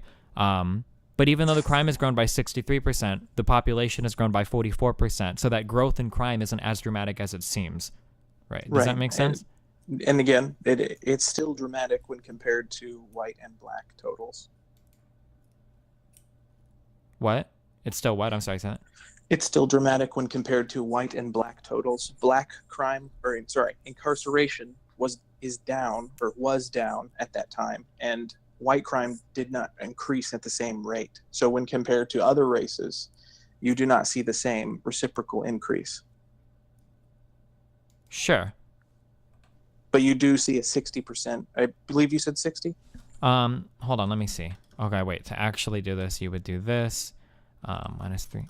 Okay, so crime grew by 120,000. So I want to know 120 of 207. Hold on. So no. Oh fuck. Why am I so fucking bad at this? Hold on. It's cool.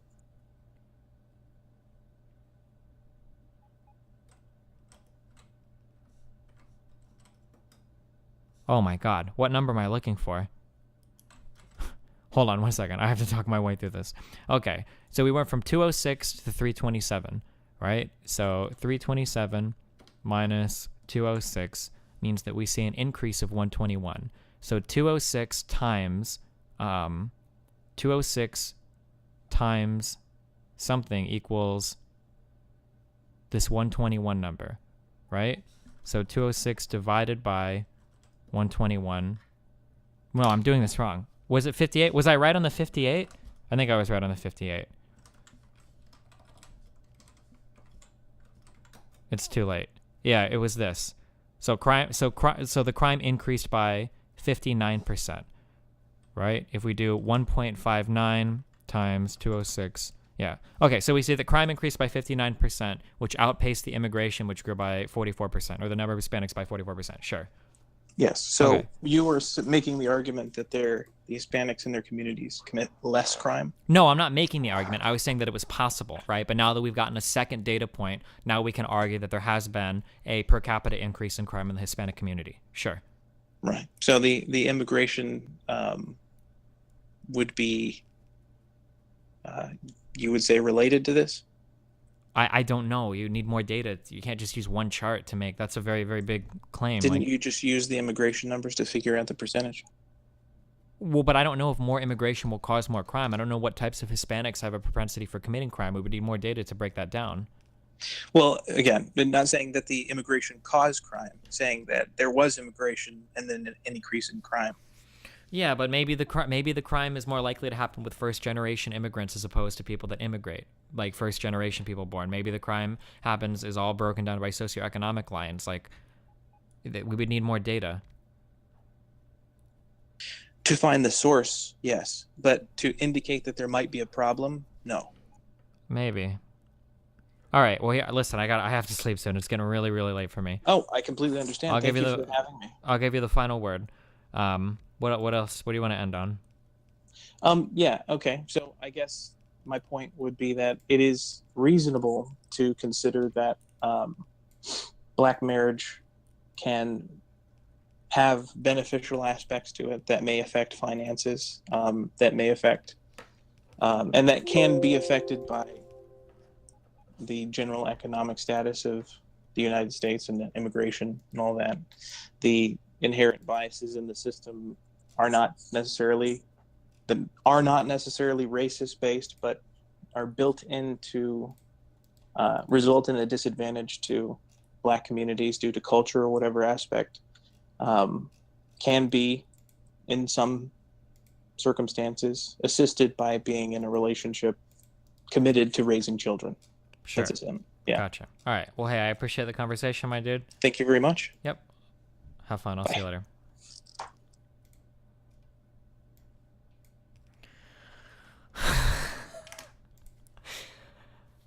Oh, God. So. Oh, dude. Kyle, it was you so remember? hard. Oh, my God, Kyle. Let me ask you a question. Do you remember the first thing you asked him? I don't even... Oh, the difference You asked between him correlation and causation. Dude, and he said he understood that. Oh, Kyle. Do you believe him? Do you believe that he actually understood that? Oh, my God. Oh, no, Kyle. Oh, my God. I just don't know what to say. This is what I remember when I told you earlier. I actually went over. I'm glad that I went over this so much with him. Actually, you know, it looked like a really dumb debate, but I'm glad that we spent so much time on this because earlier I said when I was talking, I said sometimes when I talk to people, I have the feeling that we're talking about these high-level concepts when there are fundamental misunderstandings that they have about how data and stats work that makes it so I shouldn't even be so I'm glad, but like I spent like an hour talking about causation versus correlation. Oh, Kyle. That's all you talked about. Okay, but couldn't you maybe say that this is a causal relationship? No. No, you can't. Oh my God, dude. What the fuck? Holy shit.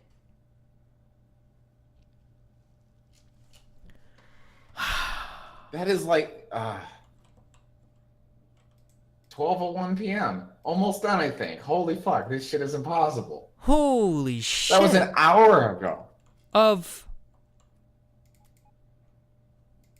By the way, you need to not destroy entire sections when you're rebuilding them. Just rebuild it somewhere else. Like, you fucked our iron production so hard, and I'm like, okay, it's going to get fixed here any minute now. Well, I thought that our furnace speed module shit would do it, but it's not. But to be fair, you also, like, you're demanding a fuck ton of iron, Kyle. Well, you're demanding I build this stuff. You're the one who wants me to build fucking blue track and all this other shit. Kyle, have you established a causal relationship between me destroying our things and the iron? Maybe I started building these because you already destroyed the iron. No, you destroyed the production. Instead of destroying the production and then making new production, how about you just make new production somewhere else? All right, we're working on it, okay? Shh, just chill. And then we got... I actually don't even know how this is going to work. It's going to work. That's all you need to know. The space is like... Oh, God.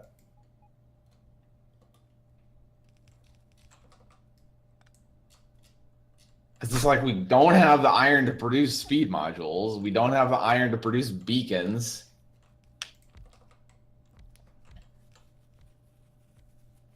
Jesus fuck, Kyle. I'm sorry, dude.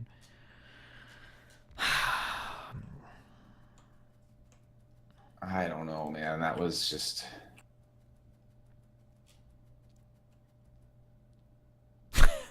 All right. All right. Are you ready to start a new world? You want to start over?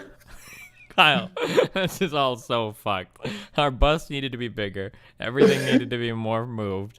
The train system, Kyle, is a catastrophe. All right. Everything is falling apart. Everything is falling apart. Okay. Oh my god. Yeah, I know your train system is a little questionable. Everything is falling apart, Kyle. Oh my god. Imagine how much better this would have been if we would have made the first bus so much bigger. Well, what do we need to make? How much bigger do we somebody's really saying need you to could make update to the new experimental patch while you're at it. Look, there's a newer... We have. We're on the most recent patch. Yeah, but we could be starting from the new experimental patch. Oh my god. You know how pissed my friends are going to be if we start over? Kyle, look at that. Well, we can alternate days, okay? You can play with them some days, and you can play with me some days. Look at this iron, Kyle. This is beyond fucked.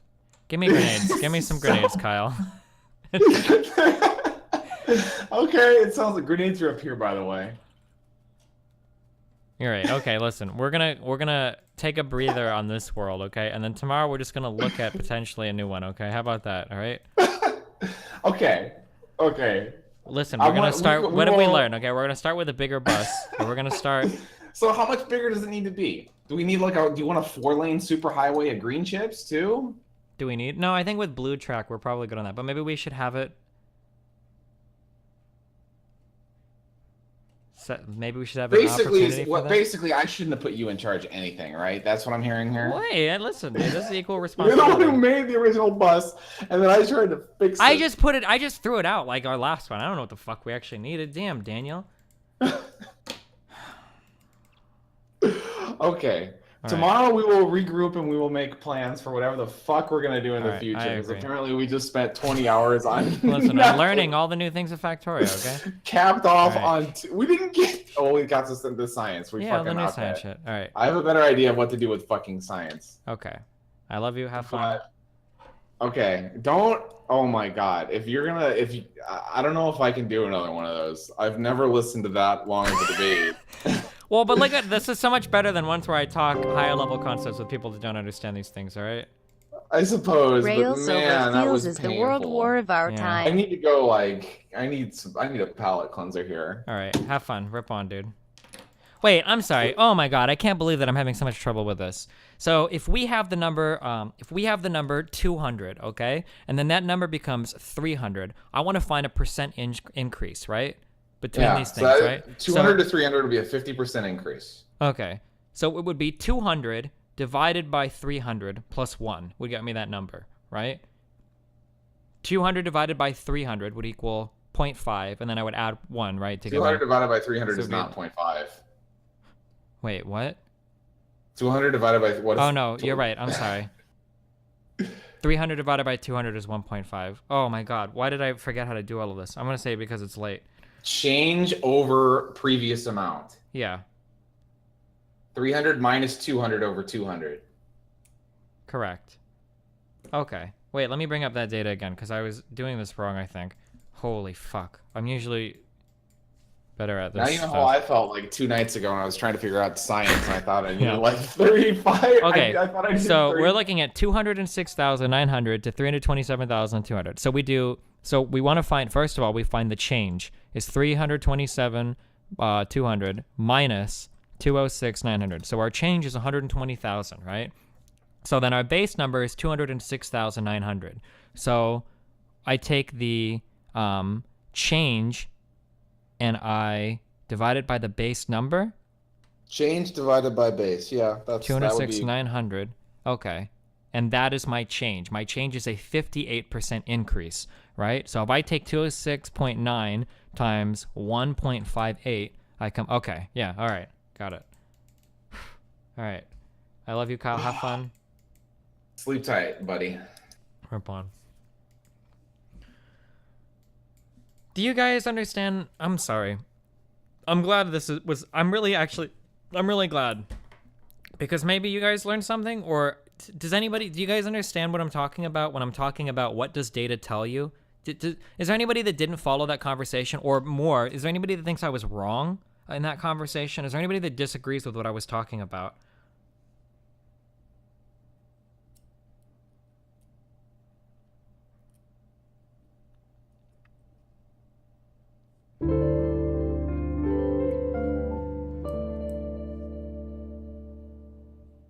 Can I get a ye-boy in chat? You used median / mean interchangeably. I don't think it was important in this conversation. I don't think he knew what the difference was, but I don't think it was relevant to the conversation. Whether that was median or mean, it didn't change anything that we talked about. I don't even fucking know what median. Isn't median when you arrange all the data and then you like cut it down the middle with like the numbers without averaging it all out? Isn't that the median? So like if you had so like is the median of this set would be this number, and then the mean would be 4, 9, 16, 24 divided by 5 is 4.8, right? So the mean would be 4.8 and the median would be 5. But it didn't matter. This didn't matter, I don't think, to this conversation at all. I think you're kind of wrong at the end there.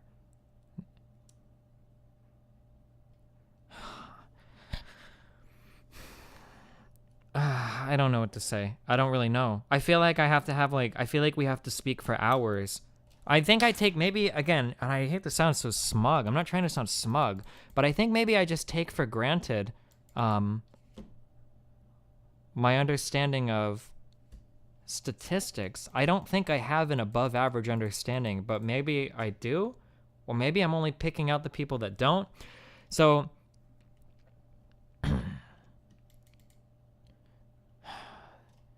what was this? I think you're kind of wrong at the end here. Looking at population growth for Hispanic people, couldn't you say that increasing the Hispanic population has resulted in a greater increase in crime? You could say that, and that data actually maybe suggests it, but you need more data to really make that causal claim. Like, you need more data. You have to measure and control for variables. For instance, what if the native Hispanic population was massively increased in crime, but immigrants were massively underrepresented in crime, right? Maybe it's only native Hispanics that commit crime, right? In that case, you wouldn't argue that increasing immigration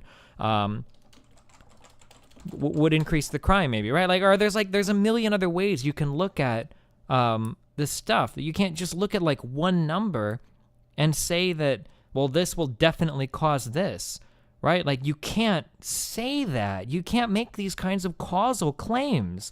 Like,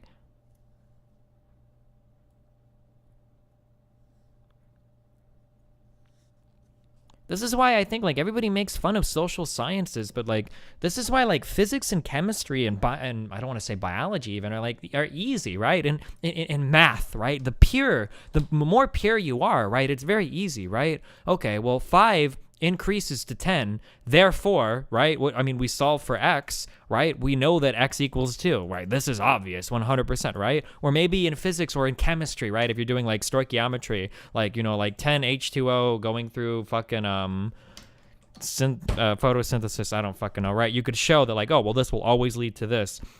Or in physics, you know, like, well, if you increase this, you know, this increases for sure. Like, these 1-to-1 like ratios exist in the pure sciences and whatnot, but like But these kinds of pure 1-to-1 trade-offs in abstract sciences just don't exist.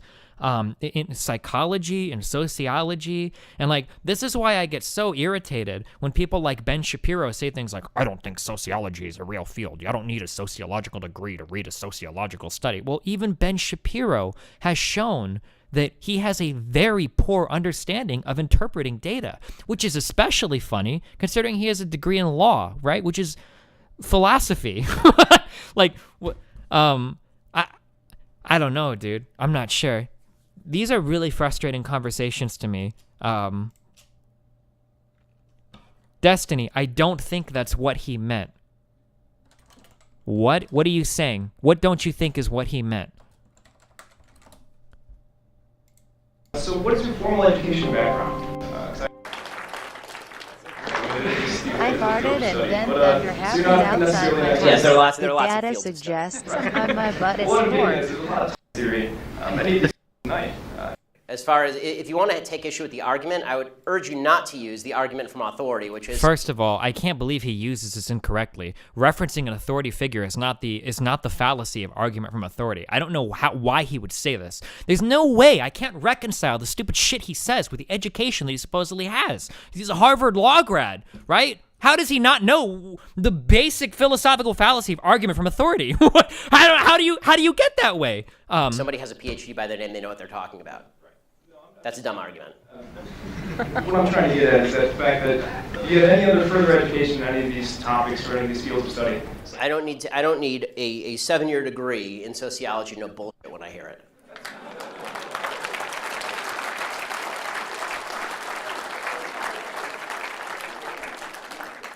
And granted, that's your opinion.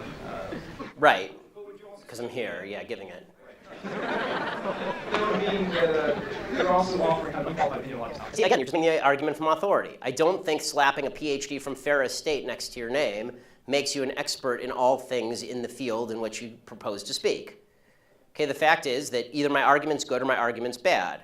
Citing to my credentials is a really bad way of making an argument. That's true. It's like it's actually the equivalent of, it's so funny, when people do this, it's the equivalent of actually a religious person saying, citing to the Bible for an argument. I'm a very religious person, right? I mean, see this? It's the yarmulke, okay? I'm a religious person. This is a really bad comparison and shows that he doesn't understand what argument from authority means, right? Typically, when you're talking about a fallacious argument from authority, oftentimes you're talking about citing an authority that's not an authority topic not an authority in the topics that you're talking about. So, for instance, citing a PhD in physics to speak on matters of biology, right? That would be a fallacious appeal to authority. Just because he has a PhD in physics doesn't necessarily imply that he has advanced knowledge of biology, right? Showing that somebody's citing the Bible as a way to argue fact is the same as somebody with a PhD in sociology being cited as having an opinion in sociology are two very different things. This example, and again, like maybe I'm being uncharitable, but I feel like his example and his earlier usage demonstrates his inability to understand this concept, or his lack of understanding of it.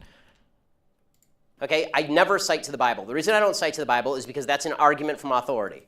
Okay, you may not believe the authority to which I'm citing.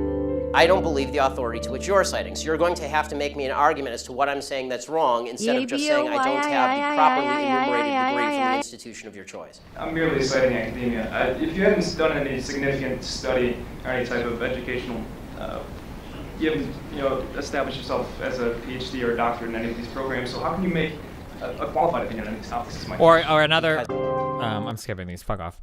Listen, Destiny, see where you're coming from, but you're using it nice.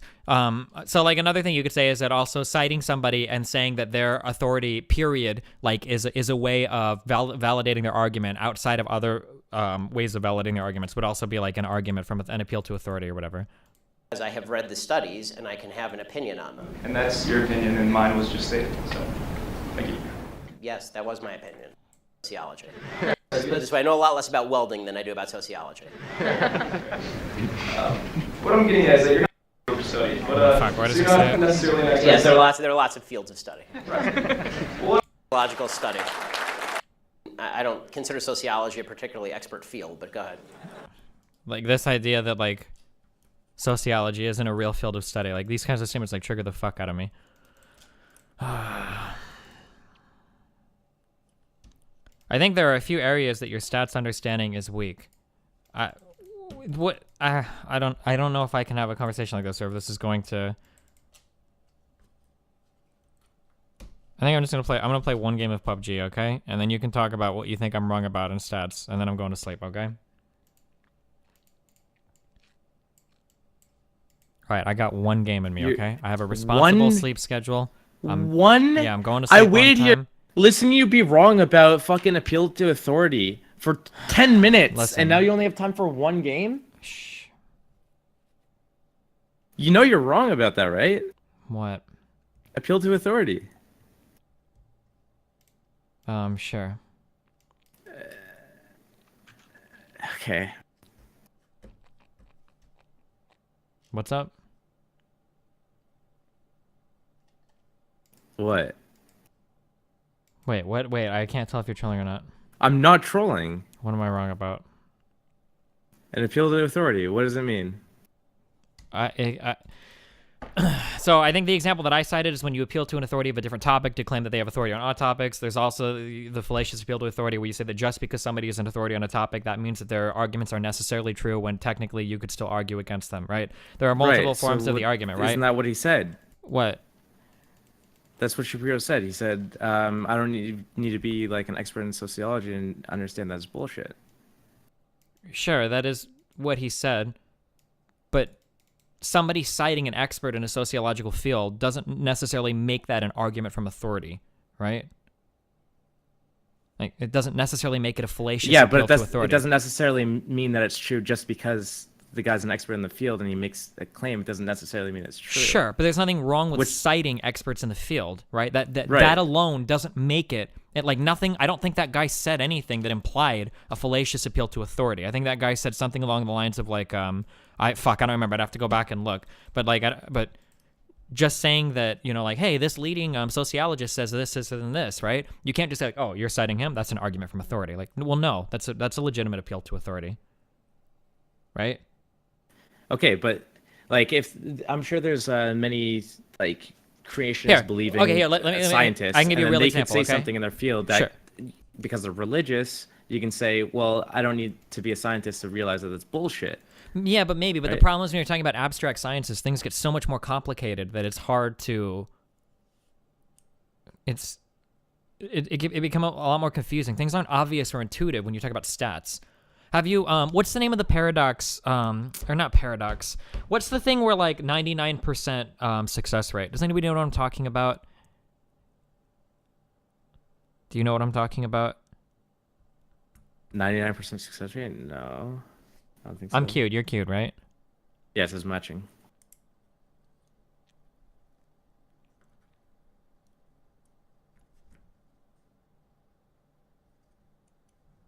Oh my God! But there's a thing where like you have a test and it tests for a disease that occurs in 1% of the population and it's 99% effective, right? And if you test like 1 million people and like 10,000 of them come up as positive, right? How many of those people have the disease, right? and the answer to that intuitively is, well, a very high percent would, because it's 99% effective. But the actual answer is far Bayes' theorem, is actually far lower. It's like 2% of those people will actually have the disease, and the vast majority that you test for, even though you have a 99% positive screening, the vast majority of people that screen positive are going to be false positives. Does that make sense? Right. I'm sorry. That makes sense. So how does that tie into the other part? Well, I'm just saying that like, when you're talking about very abstract sciences, it's very hard to have an intuitive grasp on any of this. Typically, what you need is a fierce allegiance to numbers and data and sound scientific methods. You can't just look at one stat and go like, oh, that's wrong because I know it's wrong. It's bullshit, right? I would be very wary of somebody that says, well, I know that's wrong because it's bullshit, because that doesn't sound like a very sound scientific method for arriving at a conclusion, right? And I'm right. And I'll do this specifically with Ben Shapiro because I know that some of Ben Shapiro's most popular work relies on him incorrectly interpreting statistics, right? And reaching bad conclusions because he doesn't have the necessary background to make the arguments that he makes. But because he speaks well and because he's a right-leaning speaker, people will accept anything that he says as being fact, right? Is my problem with Ben Shapiro making that statement that sociology is a bad field when he himself has made errors so that any sociologist appeal to would his point out. authority. Well, they're not appealing to his authority necessarily. He's just making bad, irrational arguments.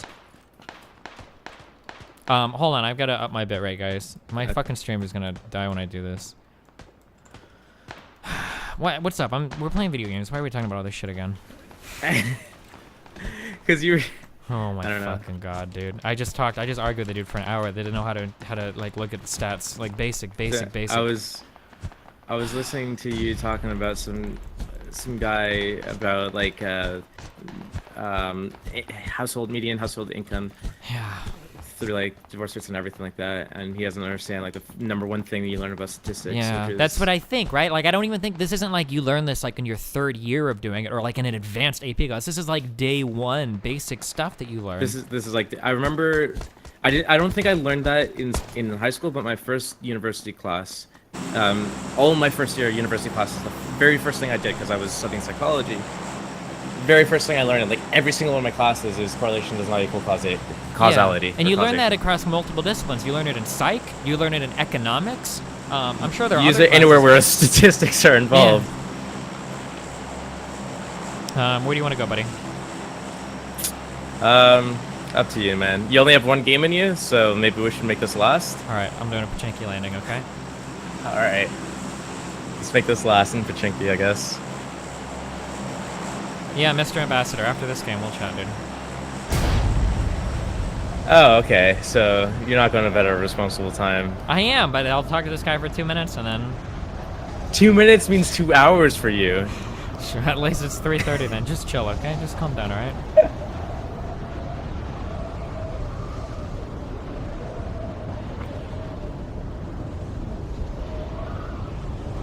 Alright, is gender a spectrum?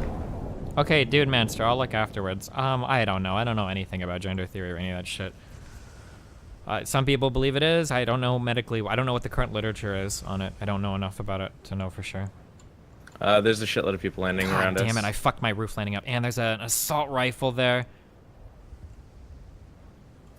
I saw a guy landing near you. Yeah. He's outside my house. Or is that you? Yeah, he's outside my house. Okay. Just don't die, okay? I know I saw an assault rifle on this roof. Okay, I'm gonna Mozambique this fuck.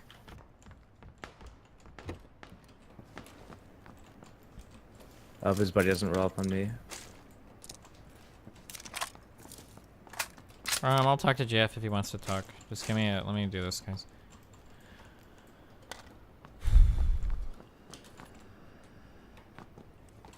I can't get any more lucky with this. Unlucky, rather.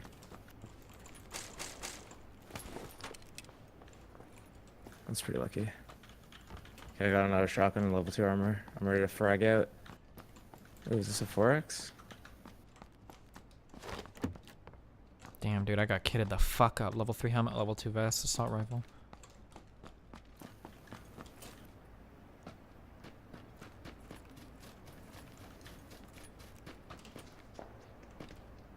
This is your 3rd house you're going to? Oh no, 2nd? Oh, this is my 2nd house. Okay, I'll go to the one to the south of you. Alright. If you hear shit, don't try to be a hero. I'm jumping out, dude. I'm gonna get him. Oh, dude, I got a suppressed fucking pistol. It's all over, man. I'm gonna fuck these kids up. Okay, I'm going to the next house. I found an extra. There's an M16 in here if you want it. Do you need one? Yeah, I do. I have a shotgun for now. Auto shotgun. Okay, I'm leaving 60 rounds on the floor. Okay. Okay, good luck. I hope somebody else comes in Upstairs and or grabs it and kills downstairs? me. Upstairs. That'd be pretty yeah, funny. that's it too. Wait, pick it up. I just found an M16. Okay.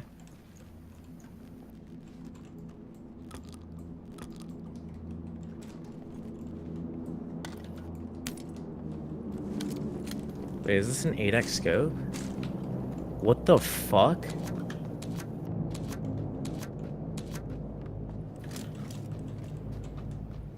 I just found an 8X scope. What the hell? Yo, can we run to these places close to the barns, do you think? Holy shit, hold on, I just found an 8X scope. Holy fuck. You we should go to the barns. I'm not even fucking kidding. Where are you pinging? You're talking about these, aren't you? Oh shit, yeah, they're outside the safe zone. I just realized the safe zone's north. So we should probably just head north. We should look for a car so that we can cross the bridges safely and head north into some... This is a really good place right here that I pinged. We should try to get a car and go there. Do you need a red dot? No, I've got one. I'm actually... Yeah, nice. I don't have many medical supplies, though. Okay, there's a pan in my building if you want it. Oh, no, never mind. There's a pan... Oh, no, I already have one. Level 2 vest in here if you want it. I got level 2. Good. I wasn't going to give you this one anyway. Totally was fucking with it. Nice. I've got one Red Bull... Or, I'm sorry, one painkiller and one med pack. 10 Or bandages first aid, and a first aid. painkiller. Yeah, we're pretty fucked on meds. We just say fuck it and leave anyway. Yeah, we can kill people and get their shit. Oh, that house. That I see someone. Oh, crossing right now? Do you see the guy crossing Yeah, the street? crossing. Yeah, I hit him once. The guy crossing the street. Okay. I'm coming to you now. I don't know where his buddy is though. He's dead. Yeah, he had nobody. He died That instantly. must have been. That must have been buddy. Well, I shotgun headshotted him, so I might have just insta-killed him. Okay. I don't know. It might have been the buddy of the dude I killed though. Oh, okay. Shit! I'm in the fucking bombing zone. Did he come inside? Yeah, he's right over here. He didn't have much. Look at this fucking geek. No medical Alright. supplies. Let's try to find a car and get somewhere safe. Okay, go to the guaranteed car spawn in here. Sure, let's try that, and then we can go to the warehouses to the right, if it's not there. Let's check in ground floor. Yeah, check it, shitter. You might as well check upstairs, dude. Might as well loot it all. No. Get them med supplies, my dude. Car 98 in here if you want it. Yes, yes, yes, yes. Oh, this game's over. Oh shit. Those shots came from right past the murder house. Okay. Okay. Okay. Oh, I found a black coat. Do you want to move in and kill these people, or do you want to leave, or what? I have a car 98 and an 8X. I think we should just get the fuck out. Okay. But they got a lot of medical supplies now. I'm checking. I'm running over to the guaranteed car spawn. Oh shit! I didn't see it in there. Okay. Oh no, wait. I don't think this is it. Is it? No. No, it's not in here. This is really spooky. This area of town. Yeah, it is.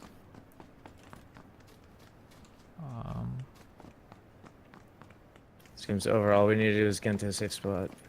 Fuck! Somebody took there? it. No. That's okay. Let's go to the warehouses to the right then. Or it's like, you know, just outside the town by the church side. We're going out of the safe zone then. Yeah, we're looking for a car. Okay. Because we need to drive across the bridge. We're not going to make it if we run. This game's just going to blow if we run. There's a bike here. We take this now and we could go, or we could look for a car. Yeah. It's risky to look for a car. It's risky to take the bike. What do you think is more risky? We could take the bike and then look for a car with the bike. Okay. We'll just drive down this way a little bit and then we'll just fucking go to where I pinged. Because where I pinged is really sick. Especially with an 8X car. Like we could just sit there and then go.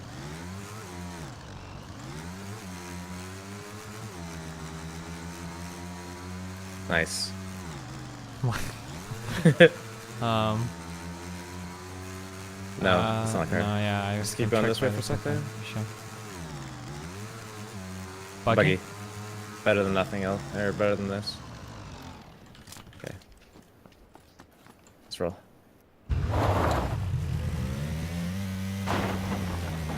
This bridge crossing is gonna be so fucking spooky. I don't know the best way to cross either. We could cross over in Georgia Pool, the area that's outside the white. Might be less people that's there. Smart. Let's do it.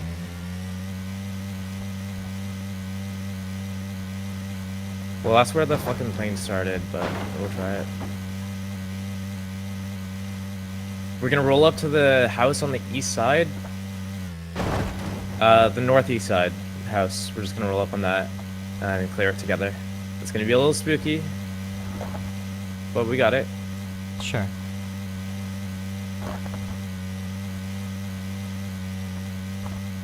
We'll kill the people that are in there, get all their sick loot and boosters and everything.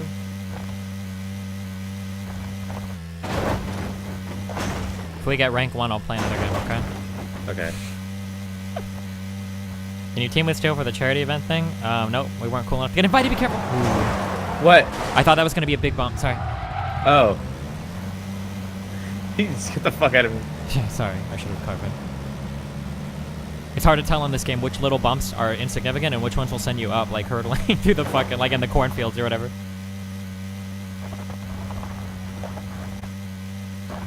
Have you figured out yet if you shoot your partner in the buggy while you're aiming, if it'll kill them? Just checking. Just checking. Can we not try it? No, we don't have to. Not right now. We're going to this area? No, I'm going to where I pinged. Yeah, that's what I ping up. Yeah.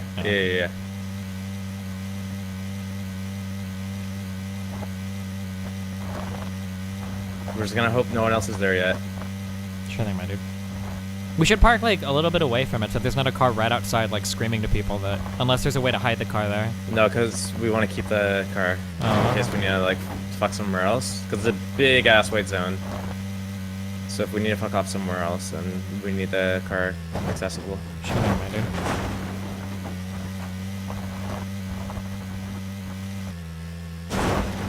Why aren't Steel and Destiny doing for the invite? Because we didn't get invited. Makes you think.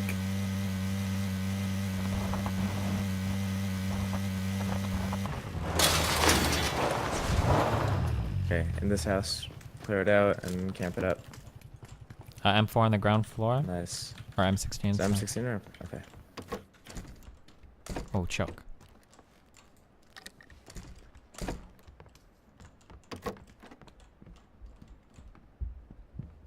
Let me know if you see any bullet loops, okay, buddy? Sure, man. Okay, upstairs is clear. You should have asked us to tweet at PUBG, maybe. Alright, listen. Actually, we can leave these doors open up here. Why? What if because somebody we can scopes shoot through in? them. Hold on, I'll be right back, okay? 1 sec. Be careful. I gotta piss as well. Well, Be put... brief. Okay, good luck.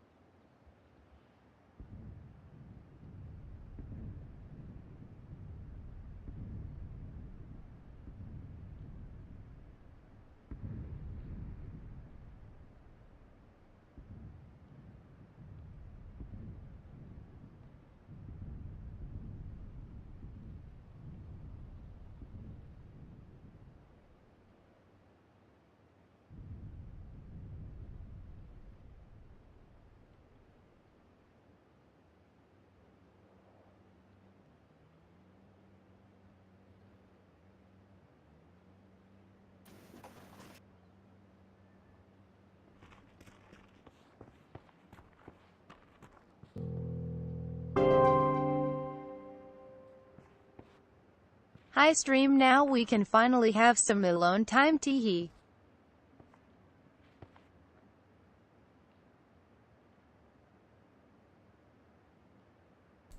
Alright, what are we doing? Are we okay?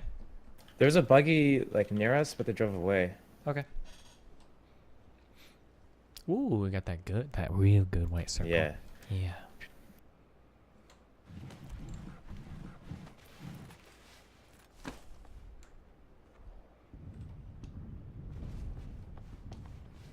Someone here, footsteps, door, no lie. Wait, really? Or was it steel moving?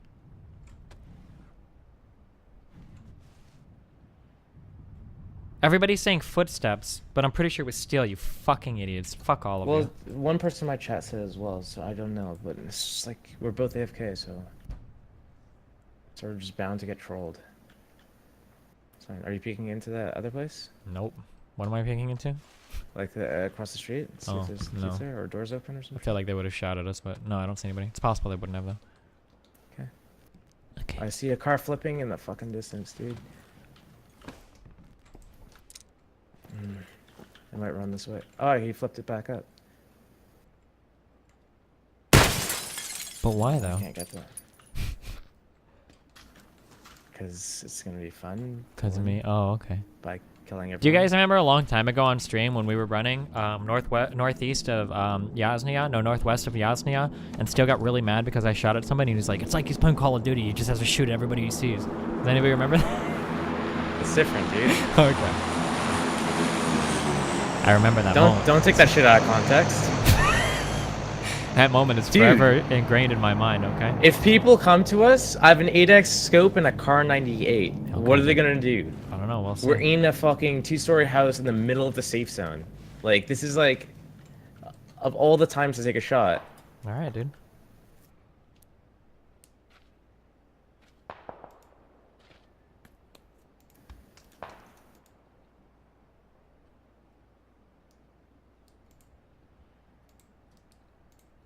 There's people at Severny. I saw one dude freaking out and running around.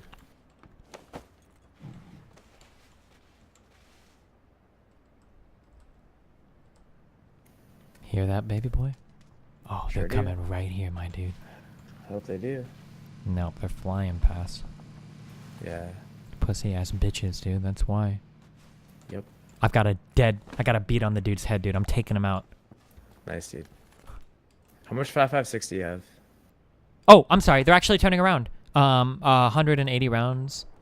Do you see where they're getting out? Oh, they're going for the crate. They're going for the crate. Yeah. Do we should kill them, right? Yeah, in a second. Get the fuck out of my way, you fucking cock. Oh, he's moving. Nice. Do you want to blow up the car?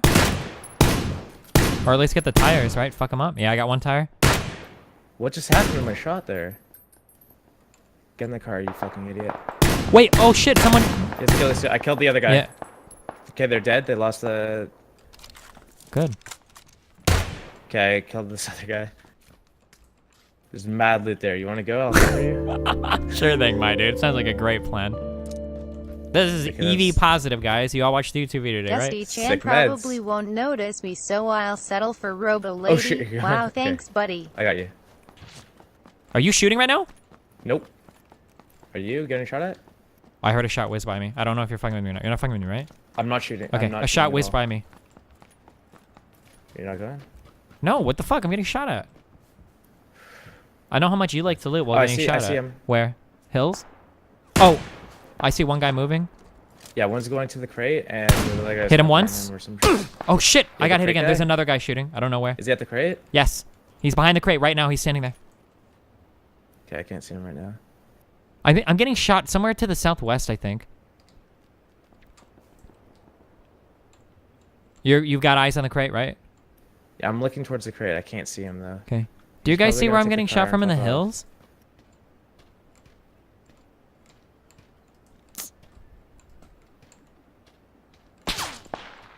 Oh wait, no, wait. Maybe I heard it's that.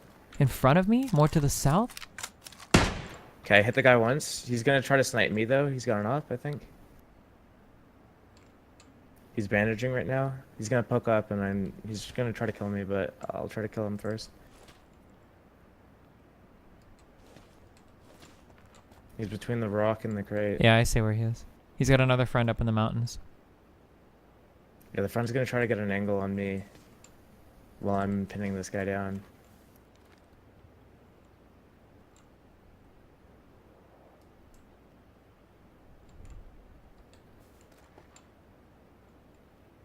His buggy is rolling. I'm gonna go look to the left a little, make sure we're not getting rolled up on. Is that guy peeking? Oh, there's a guy coming very close. Which side? He's on the ground to the left. Do you see him down here? Yeah. He's shot. He's nading you. I hit him twice. He's down. I can't Oh, see he his body. flashed. It's okay. It's okay. It's okay. Just keep him pinned at the car, okay? Is he? No, the car guy moved a little bit. Ah, fuck. This guy got away from me. Where is he? Is he still at the car? He's at the tree to the right of the buggy. Okay. Oh my god.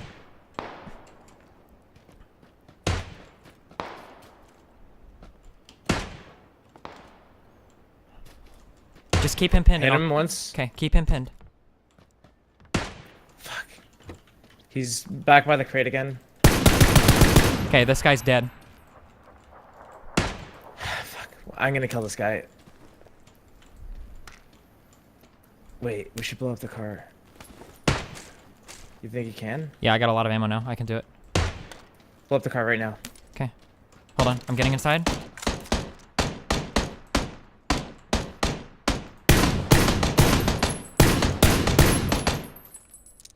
Sorry, putting a scope on. Yep, killed him. He's dead. Nice. It was a straight kill, right? Yep.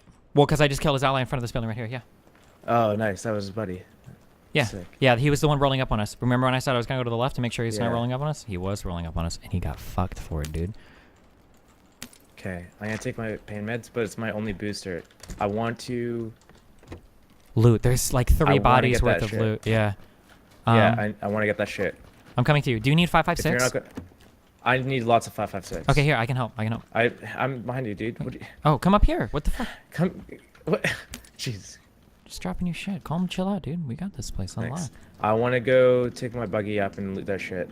You don't want me to go? You don't want to cover me with a sniper? Wouldn't that make the most sense? Yeah, okay, you can go and I'll try to cover you. Yeah, okay. I'll move to this other 2-story. Closer to you. You picked up all that 556 I dropped, right? Yeah, I got it. Okay. I'm moving inside the two-story, and I hope there's no one in here. Oh shit, the door's been open though. That's spooky, but there shouldn't be. And they haven't shot this whole time. I'm coming in to clear with you, okay? Okay. I'm putting ground floor first. You open that Haven't door, shut right? the Yeah. Yeah, I did. Okay. It's clear. Okay, good? Okay. Yeah. We're gonna okay. move. Ready? Yeah, go. Oh shit, this door to the right is open. I'm running past. Okay. Clear. Okay. Who the fuck came here and just looted that one thing? I don't know. Okay. I don't know. Oh shit, but over go here get that maybe? crate now. I close it. Okay. I was making sure no one was over here. Alright. You fucking blocking me. Oh my fucking god. I'm not gonna be able to jump. Alright, I I'm jumped. scoping out the landscape. Wow, dude. Get all the meds priority. And then like 7.62 rounds if you can. There was 7.62 in that guy's body that I killed, by the way, outside that house. You can pick up 7.62 Okay. from him. Oh my god, there's another crate right here, dude. Good. I know one of the guys had a ghillie suit. And try to get an op if you can.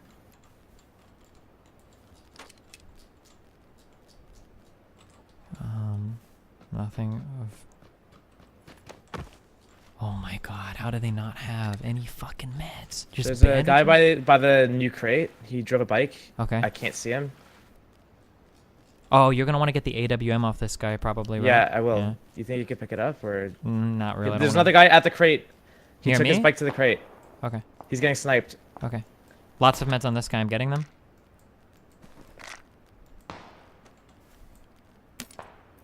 Okay, I think that guy just died. I don't know where that other shot came from. I'm running away from this. There is a Yeah, couple did med you kits pick you up the can op get or here. no? No, I can't. Can you come get it? Yeah, is it on a dead body or is It's it on in a- the crate? The dead body. Okay. You got all the meds?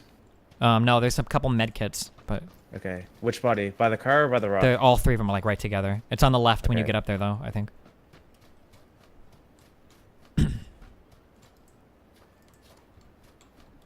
I think maybe I should just stay near you.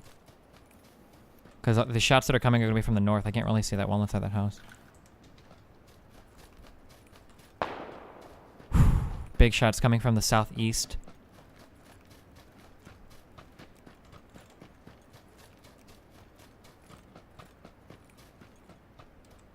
Is he running? Yeah?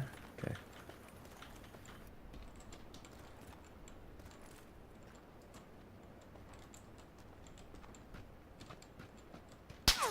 We're getting shot at? I think it's from the southeast. Okay. Right, guys? I don't see them shooting. Okay, I'm gonna take this car and get the fuck. Oh, is it blown up? Yeah, we blew it Yeah, up. okay, We didn't I'm blow up the going, I'm buggy going. though. There's a buggy back there. Oh, we gotta do something quick. I don't want to get blue fucked. Oh shit. Yeah. Okay. We're gonna have to run it in then. I think. I don't think there's like a safe play here. Like we could go to this shack in the middle and just get. Can't we fucked. just take the car that we drove and drive Yeah, that we in? can take the car that we drove. Do Yeah. you want to drive it in? Sure. Okay. So from our right to the southeast, I think that's where those shots were coming from. Someone was shooting from Severny earlier. Sure, but I With don't a think they were shooting sniper. at us. They were shooting. No, they shot at the guy that had the bike, Yeah. and they Okay. have not. Are we driving? We're gonna get blue fucked very soon. Yeah. Wait, where did we park the car at? Here, right I got it. Okay. You want to go to that shack I marked? Sure. I don't know what kind of building it is, but Probably we're gonna be have to reach people it. there. Yeah. Yeah. We're just You gonna have you want to reach just it play together. the outskirts? You really want to go to that shack? We could play the outskirts. I'm not meaning to do this. Okay. The outskirts are scary because we haven't cleared any of it. We're not hugging the blue, so. We're just gonna roll up on this fuck. All right. Good luck. Might not even be a good spot to hold from. Yo, he's in there. He just opened the door. I lit him up, but I'm down. He's in the window right now. Oh, my fuck, god. dude. I only knocked him out. Fuck, dude. Maybe we should have gone to there. Maybe we Or should have just played the approach from outside. farther away, because when we roll up in the vehicle right there, we get like really fucked, right? Well, they had like sights. I don't know. He just opened the door and started blasting us. Yeah. All right. Well, listen, dude. I love you. Tomorrow. Okay. I didn't mean to slam into. Like I meant to drive by. I just slammed into his car. We just flipped. Tomorrow we're gonna play, and it's gonna be so much fun. We're gonna win so many And then games, he right? just stayed inside shooting. Wait, who? What? You just stayed inside the car after. Well, I didn't know like if we were moving more or what. 'Cause I was scared to jump out because it was like rubber banding. I didn't know if I push F to jump out, if I take like half Oh, okay. damage. Like if you look at me colliding, like I don't know when I can jump out safely without taking a fuck ton of damage, you know? My other duo partner just went offline a second ago. God. Good, dude. Get fucked. All right. I love you, buddy. Okay. Be careful. All right, later, dude.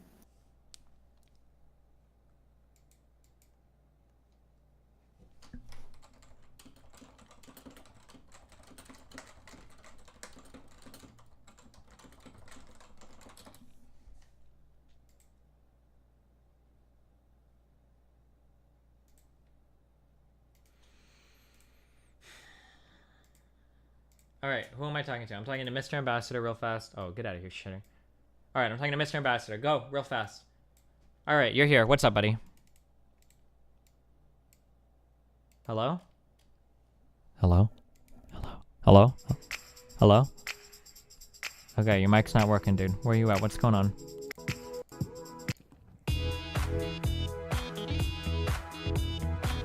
How's that? Oh, now it's working. Yeah, sorry, I turned push to talk on. I forgot the button. There you go. Oh, God, you're Australian? No, we've had a chat before. Here, I Oh. was actually the first of like the batch of Australian streamers, and then all the race rulers came out, and I kind of got tarred, Okay. unfortunately, afterwards. All right, I won't hold you accountable for their sins. All right, go ahead. What's up, buddy? Appreciate it. Yeah, look, I think your conversation was actually really, really useful because I think it kind of proved to you that even though you're not like a psych major or a stats expert or anything, the average person has pretty horrific understanding of basic statistical Sure. properties Okay. and really basic concepts. Okay.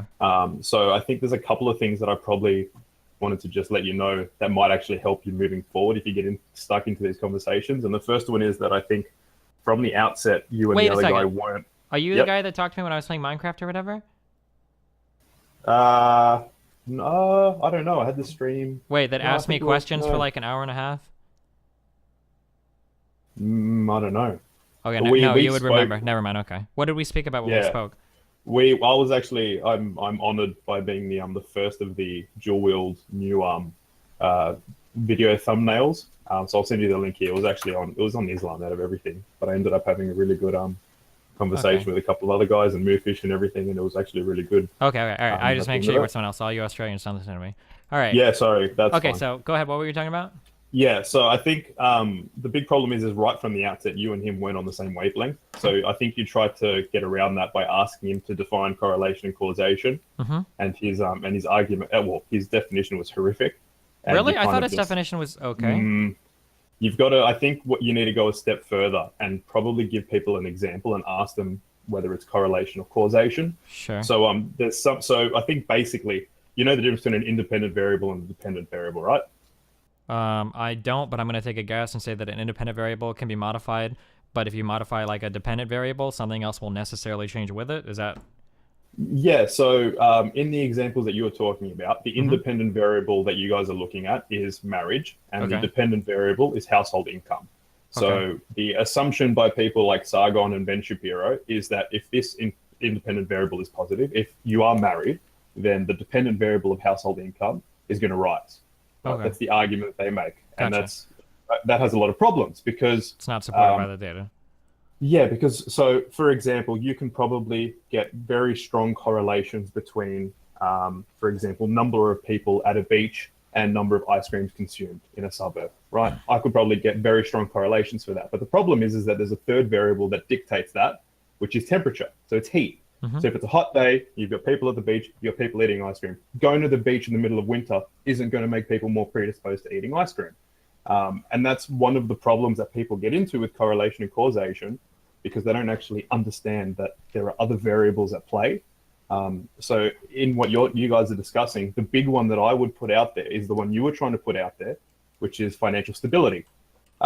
So the third confounding variable to that is going to be, you know, how old you are in your life and where you are financially. You know, I'm not married at the moment because, you know, I'm just starting my career and my girlfriend's just starting her career, so we didn't have the money to get married.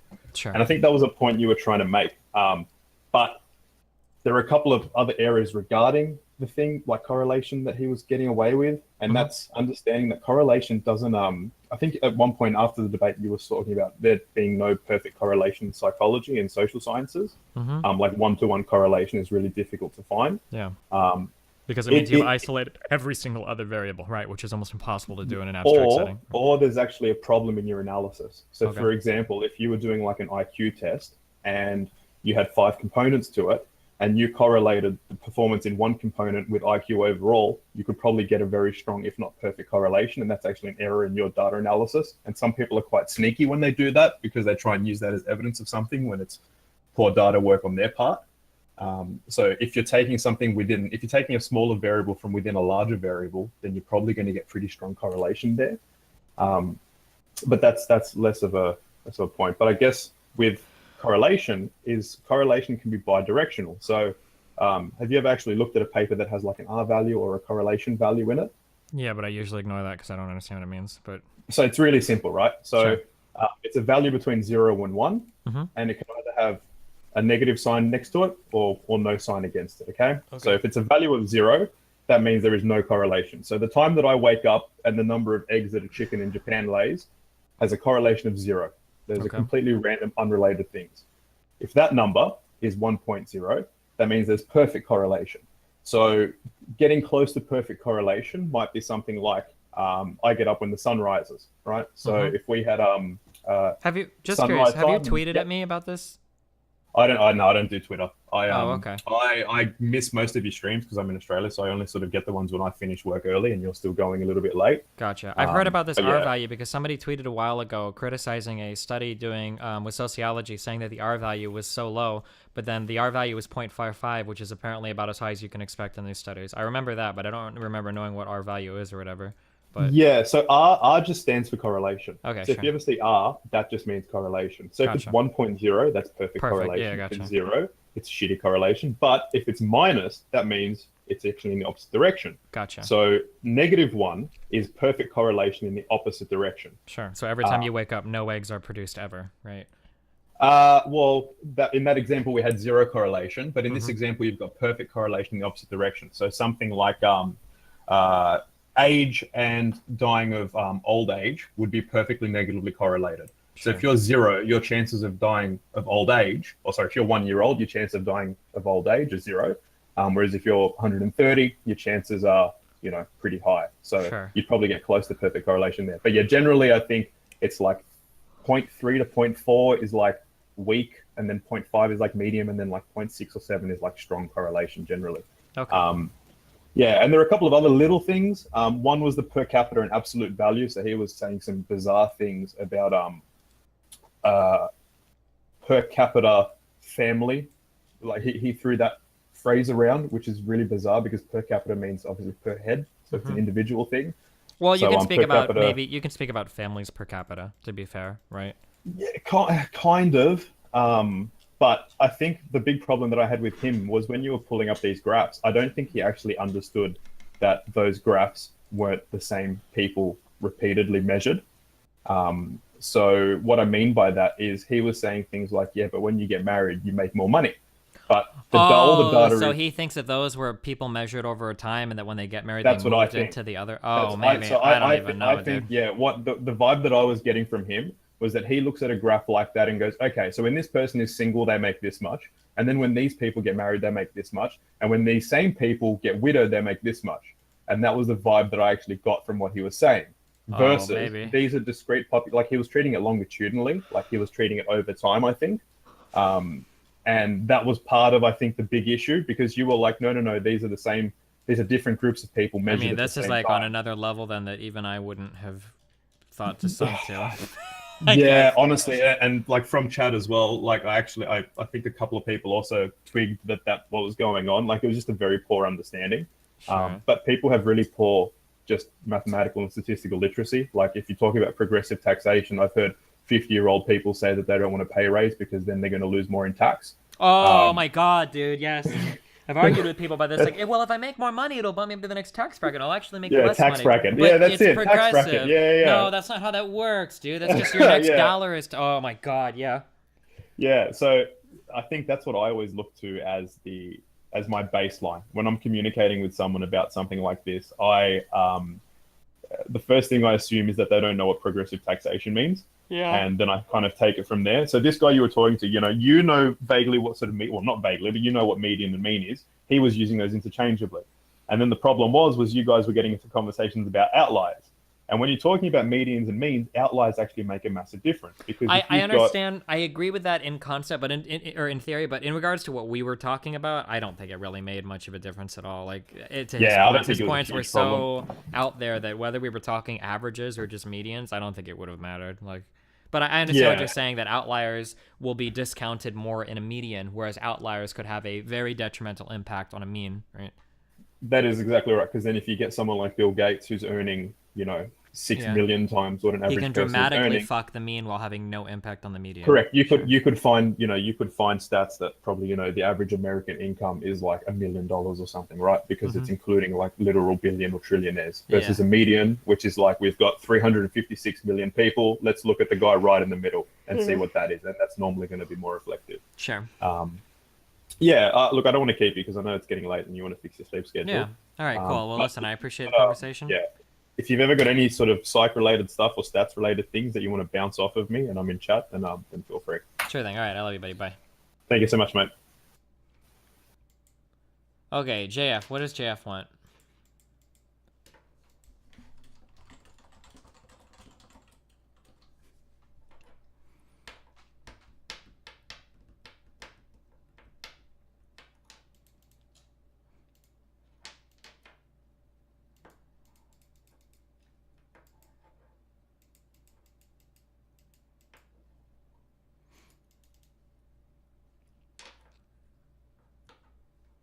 All right, what's up, my dude?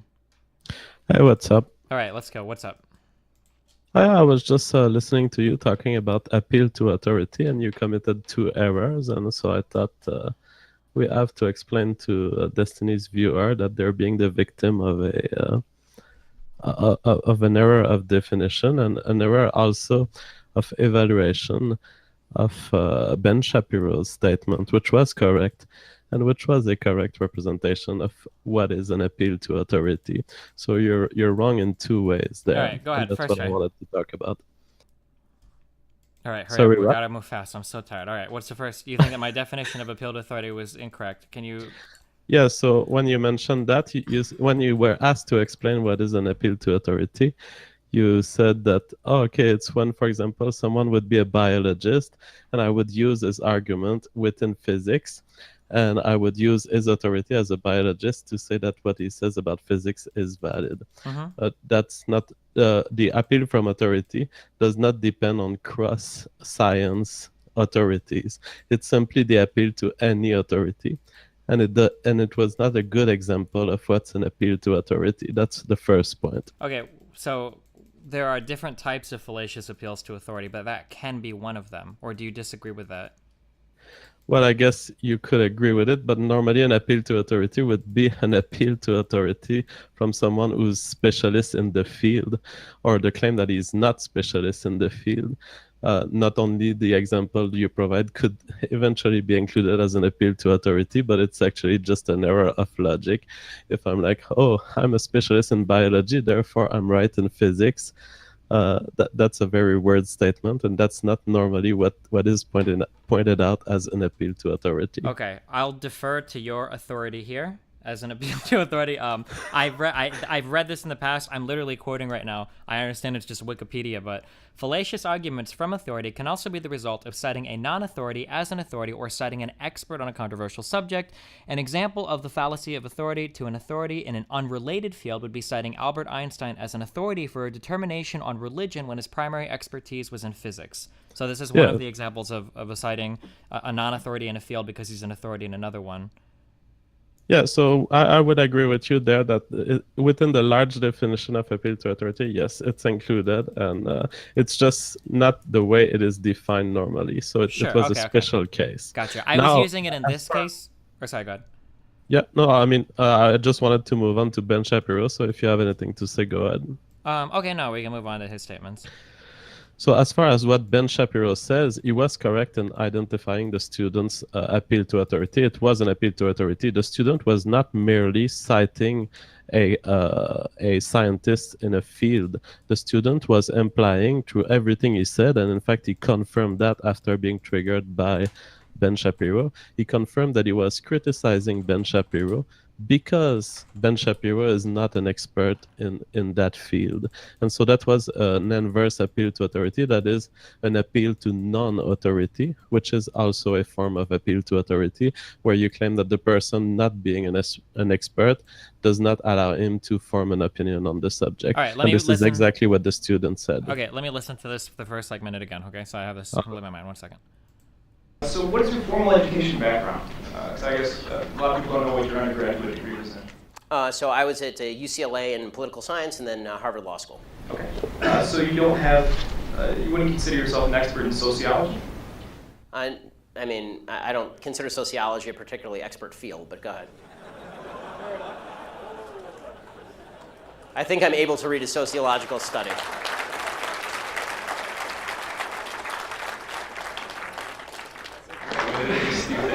Study, but so you're not necessarily an expert. Yes, there are lots of fields of study. Right. Well, what I'm getting at is there's a lot of topics. Let's put it this way: I know a lot less about welding than I do about sociology. What I'm getting at is that you're not considered an expert in sociology, psychology, gender studies, lesbian dance theory, many of these things that you've brought up tonight. I know a lot more about all those others than lesbian dance theory. As far as, if you want to take issue with the argument, I would urge you not to use the argument from authority, which is somebody has a PhD by their name, they know what they're talking about. That's a dumb argument. So when Ben Shapiro says, just because somebody has a PhD next to their name, that means that what they're talking about, I think that seems fallacious to me. I think that it is fair to cite authority as credentials to speak of something. For instance, if there are two people and one person says, I have a PhD in genetics or some sort of genetic research or biology, and another person says, well, I have nothing, I don't think it's necessarily fallacious to cite the expertise of another person when speaking with authority in a field, no? But that's not what he's implying. He's responding to a student. That student said, hey, dude, do you have a PhD? So it's the student's question. He was questioning whether Ben Shapiro is an expert. And Ben Shapiro's response to this is, even if I was an expert, that wouldn't make me right. So you're after the wrong thing. If you're looking at this, you should concentrate on the value of my argument in and of itself. And that's the exact point that the fallacy of appeal to authority makes, which is, things are not true by virtue of being carried by ideologues who have PhDs. And so in the context of his answer to the student, he was simply telling the student, you're after the wrong thing here. Whether I'm an expert or not is not the question. Sure. So then Ben Shapiro is incredibly poorly spoken in this answer. What he should have said was something along the lines of... Oh, no, you're not going to come back to this, Destiny. But the problem is...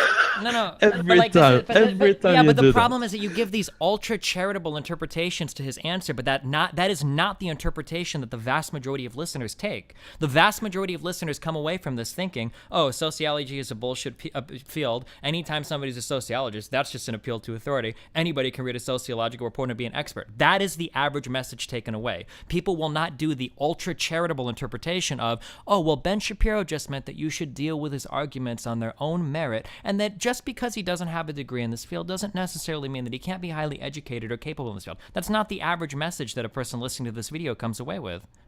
That is exactly what most people will understand, anyone who listens. In fact, even your own people in your chat room, and even the guy who played with you Battleground was telling you, you're wrong, Destiny, you're wrong. But he told me that I was wrong on something that you started off saying I was wrong at, that you later admitted that I was correct about. You started off by saying that my initial definition of appeal to authority was absolutely incorrect. And I said that, no, there are some forms of fallacious appeal to authority that include that. And then you agreed as much. So he was incorrect in the same thing that you were incorrect about when you initially called me here. Okay, well, I still say that the way you defined it was an error. It's not defined as this. It's just a subcomponent of many possible appeal to authority, and there I will agree. But I certainly do not agree with giving up on that second error. What Ben Shapiro is stating here is true, and yes, if people at home are taking the message home that they are able to understand sociological studies, that's good. That's good news. It's a message of liberty in the interpretation of data. It's a message that says to people, yes, you can educate yourself, and yes, you can develop your own opinion on expert subjects, even if you're not an expert. And there's nothing wrong with people understanding that. It's exactly what the fallacy of appeal to authority is trying to communicate. But the problem is that that's not exactly true, that people can get themselves into more trouble by trying to educate themselves on certain topics than not looking into them at all because of people's lack of education or lack of understanding of certain topics, right? Sometimes anecdotes can be more harmful than no data at all. Well, what do you mean? Are you here stating that people should feel restricted or should feel blocked from accessing certain domains of knowledge? Are you here on the public space on Twitch arguing that some things need not be communicated? No, what I'm saying is that you must understand that in order to access some levels of knowledge, there will be barriers to entry, and that if you don't do the due diligence in either understanding that or overcoming that, you are doing yourself and everybody that you talk to a disservice. Okay, but even if this were possible, we can agree that people are free to interpret knowledge the way they want, and they're free to challenge expert opinions based on their own either moral preference or their different understanding of factual matters. Sure, you but cannot leave experts not be contested by the population. People have the right to say, oh, this branch of science has gone wrong. They've gone wrong. They've looked at the wrong thing. I don't like the way they do things. I don't like the precision of their data.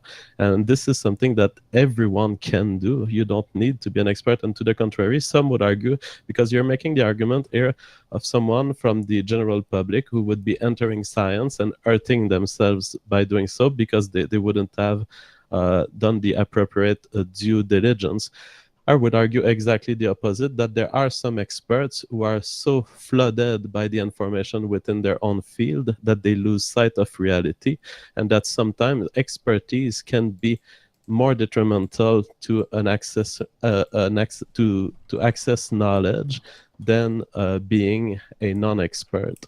Sure, but you're talking about extreme outliers here. In general, we would trust that an expert in a field, or even somebody with any degree of education in a field, is going to have a much more informed opinion than a total layman, right? It's possible, I guess, that some people could get lost in it, but these are extreme outliers that, in general, we don't really consider when we talk about averages. I think you've not been spending enough time in universities. There are entire branches of science where everyone is wrong, where people have been holding false views for hundreds of years. We know that from Freudian psychology. We know that from all sorts of social sciences. There are sciences where all experts are wrong. Freudian psychology wasn't held for hundreds of years, and Freudian psychology was literally the first step into the field of psychology where people began scientific exploration of psychological matters. Sure, Freudian psychology was horrible, but from Freudian psychology came other people who advanced the field into what we have, today. Much the same way that at one point in time we all believed the world was flat, but that doesn't invalidate all forms of geography or astronomy because at one time the beliefs were bad, right? We hope that these fields evolve. No, but what the point that it makes is that sometimes all experts in a field can be wrong, and it's precisely the reason why we need militantism of the kind that Ben Shapiro is doing when he makes these statements. So when you say all experts can be wrong in a field, while that could be true, typically the correction comes from the introduction of new experts, not from the layman. So there was never a point in time where the world was where everybody thought it was flat, and then a layman, measured the distance between shadows and was like, oh, well, I think, right? No, it took other experts stepping in to correct these mistakes, right? Same thing with psychology. The biggest advancements in psychology after the bullshit that was Freudian psychology didn't come from random people going like, oh, well, maybe we can test different forms of behavior or, reactions and things. It came from other experts correcting them in the field. It was never like all the laymen were like, oh, no, all the experts are wrong. We need to change this. Well, that's a very interesting statement. Unfortunately, I think that it's wrong. Take the example of Albert Einstein. Albert Einstein was an outsider. He was not an expert in physics. And it's funny that you mentioned the idea of the world being flat, because what Einstein precisely demonstrated, and from outside of his field, from being rejected from universities, demonstrated that the 3D space and the 4D space actually with time that we live in is not flat and that it's curved. And this is a brilliant example that demonstrates that your statement does not hold. There are people from outside fields who are changing fields. Of course, you could argue a posteriori that they are now experts in the field, but that's not really what's happening. They've been rejected by the academia, and they continue their progress into the world, sometimes at their own expense and in their own, and they can advance science. Okay, but there are other examples. Your example of Albert Einstein here is very fallacious. Albert Einstein is not comparable to the average layman. He was never a totally clueless dude that decided to take this up and be like, even at the age of 16, he was getting very advanced, exceptional grades in physics and mathematics. Like, Albert was always a very talented individual. He didn't in his 20s decide to take up, general relativity and then publish it. He was somebody who was very studied, very educated, even from an early point in his life. He's not the average layman saying that entire fields are bullshit.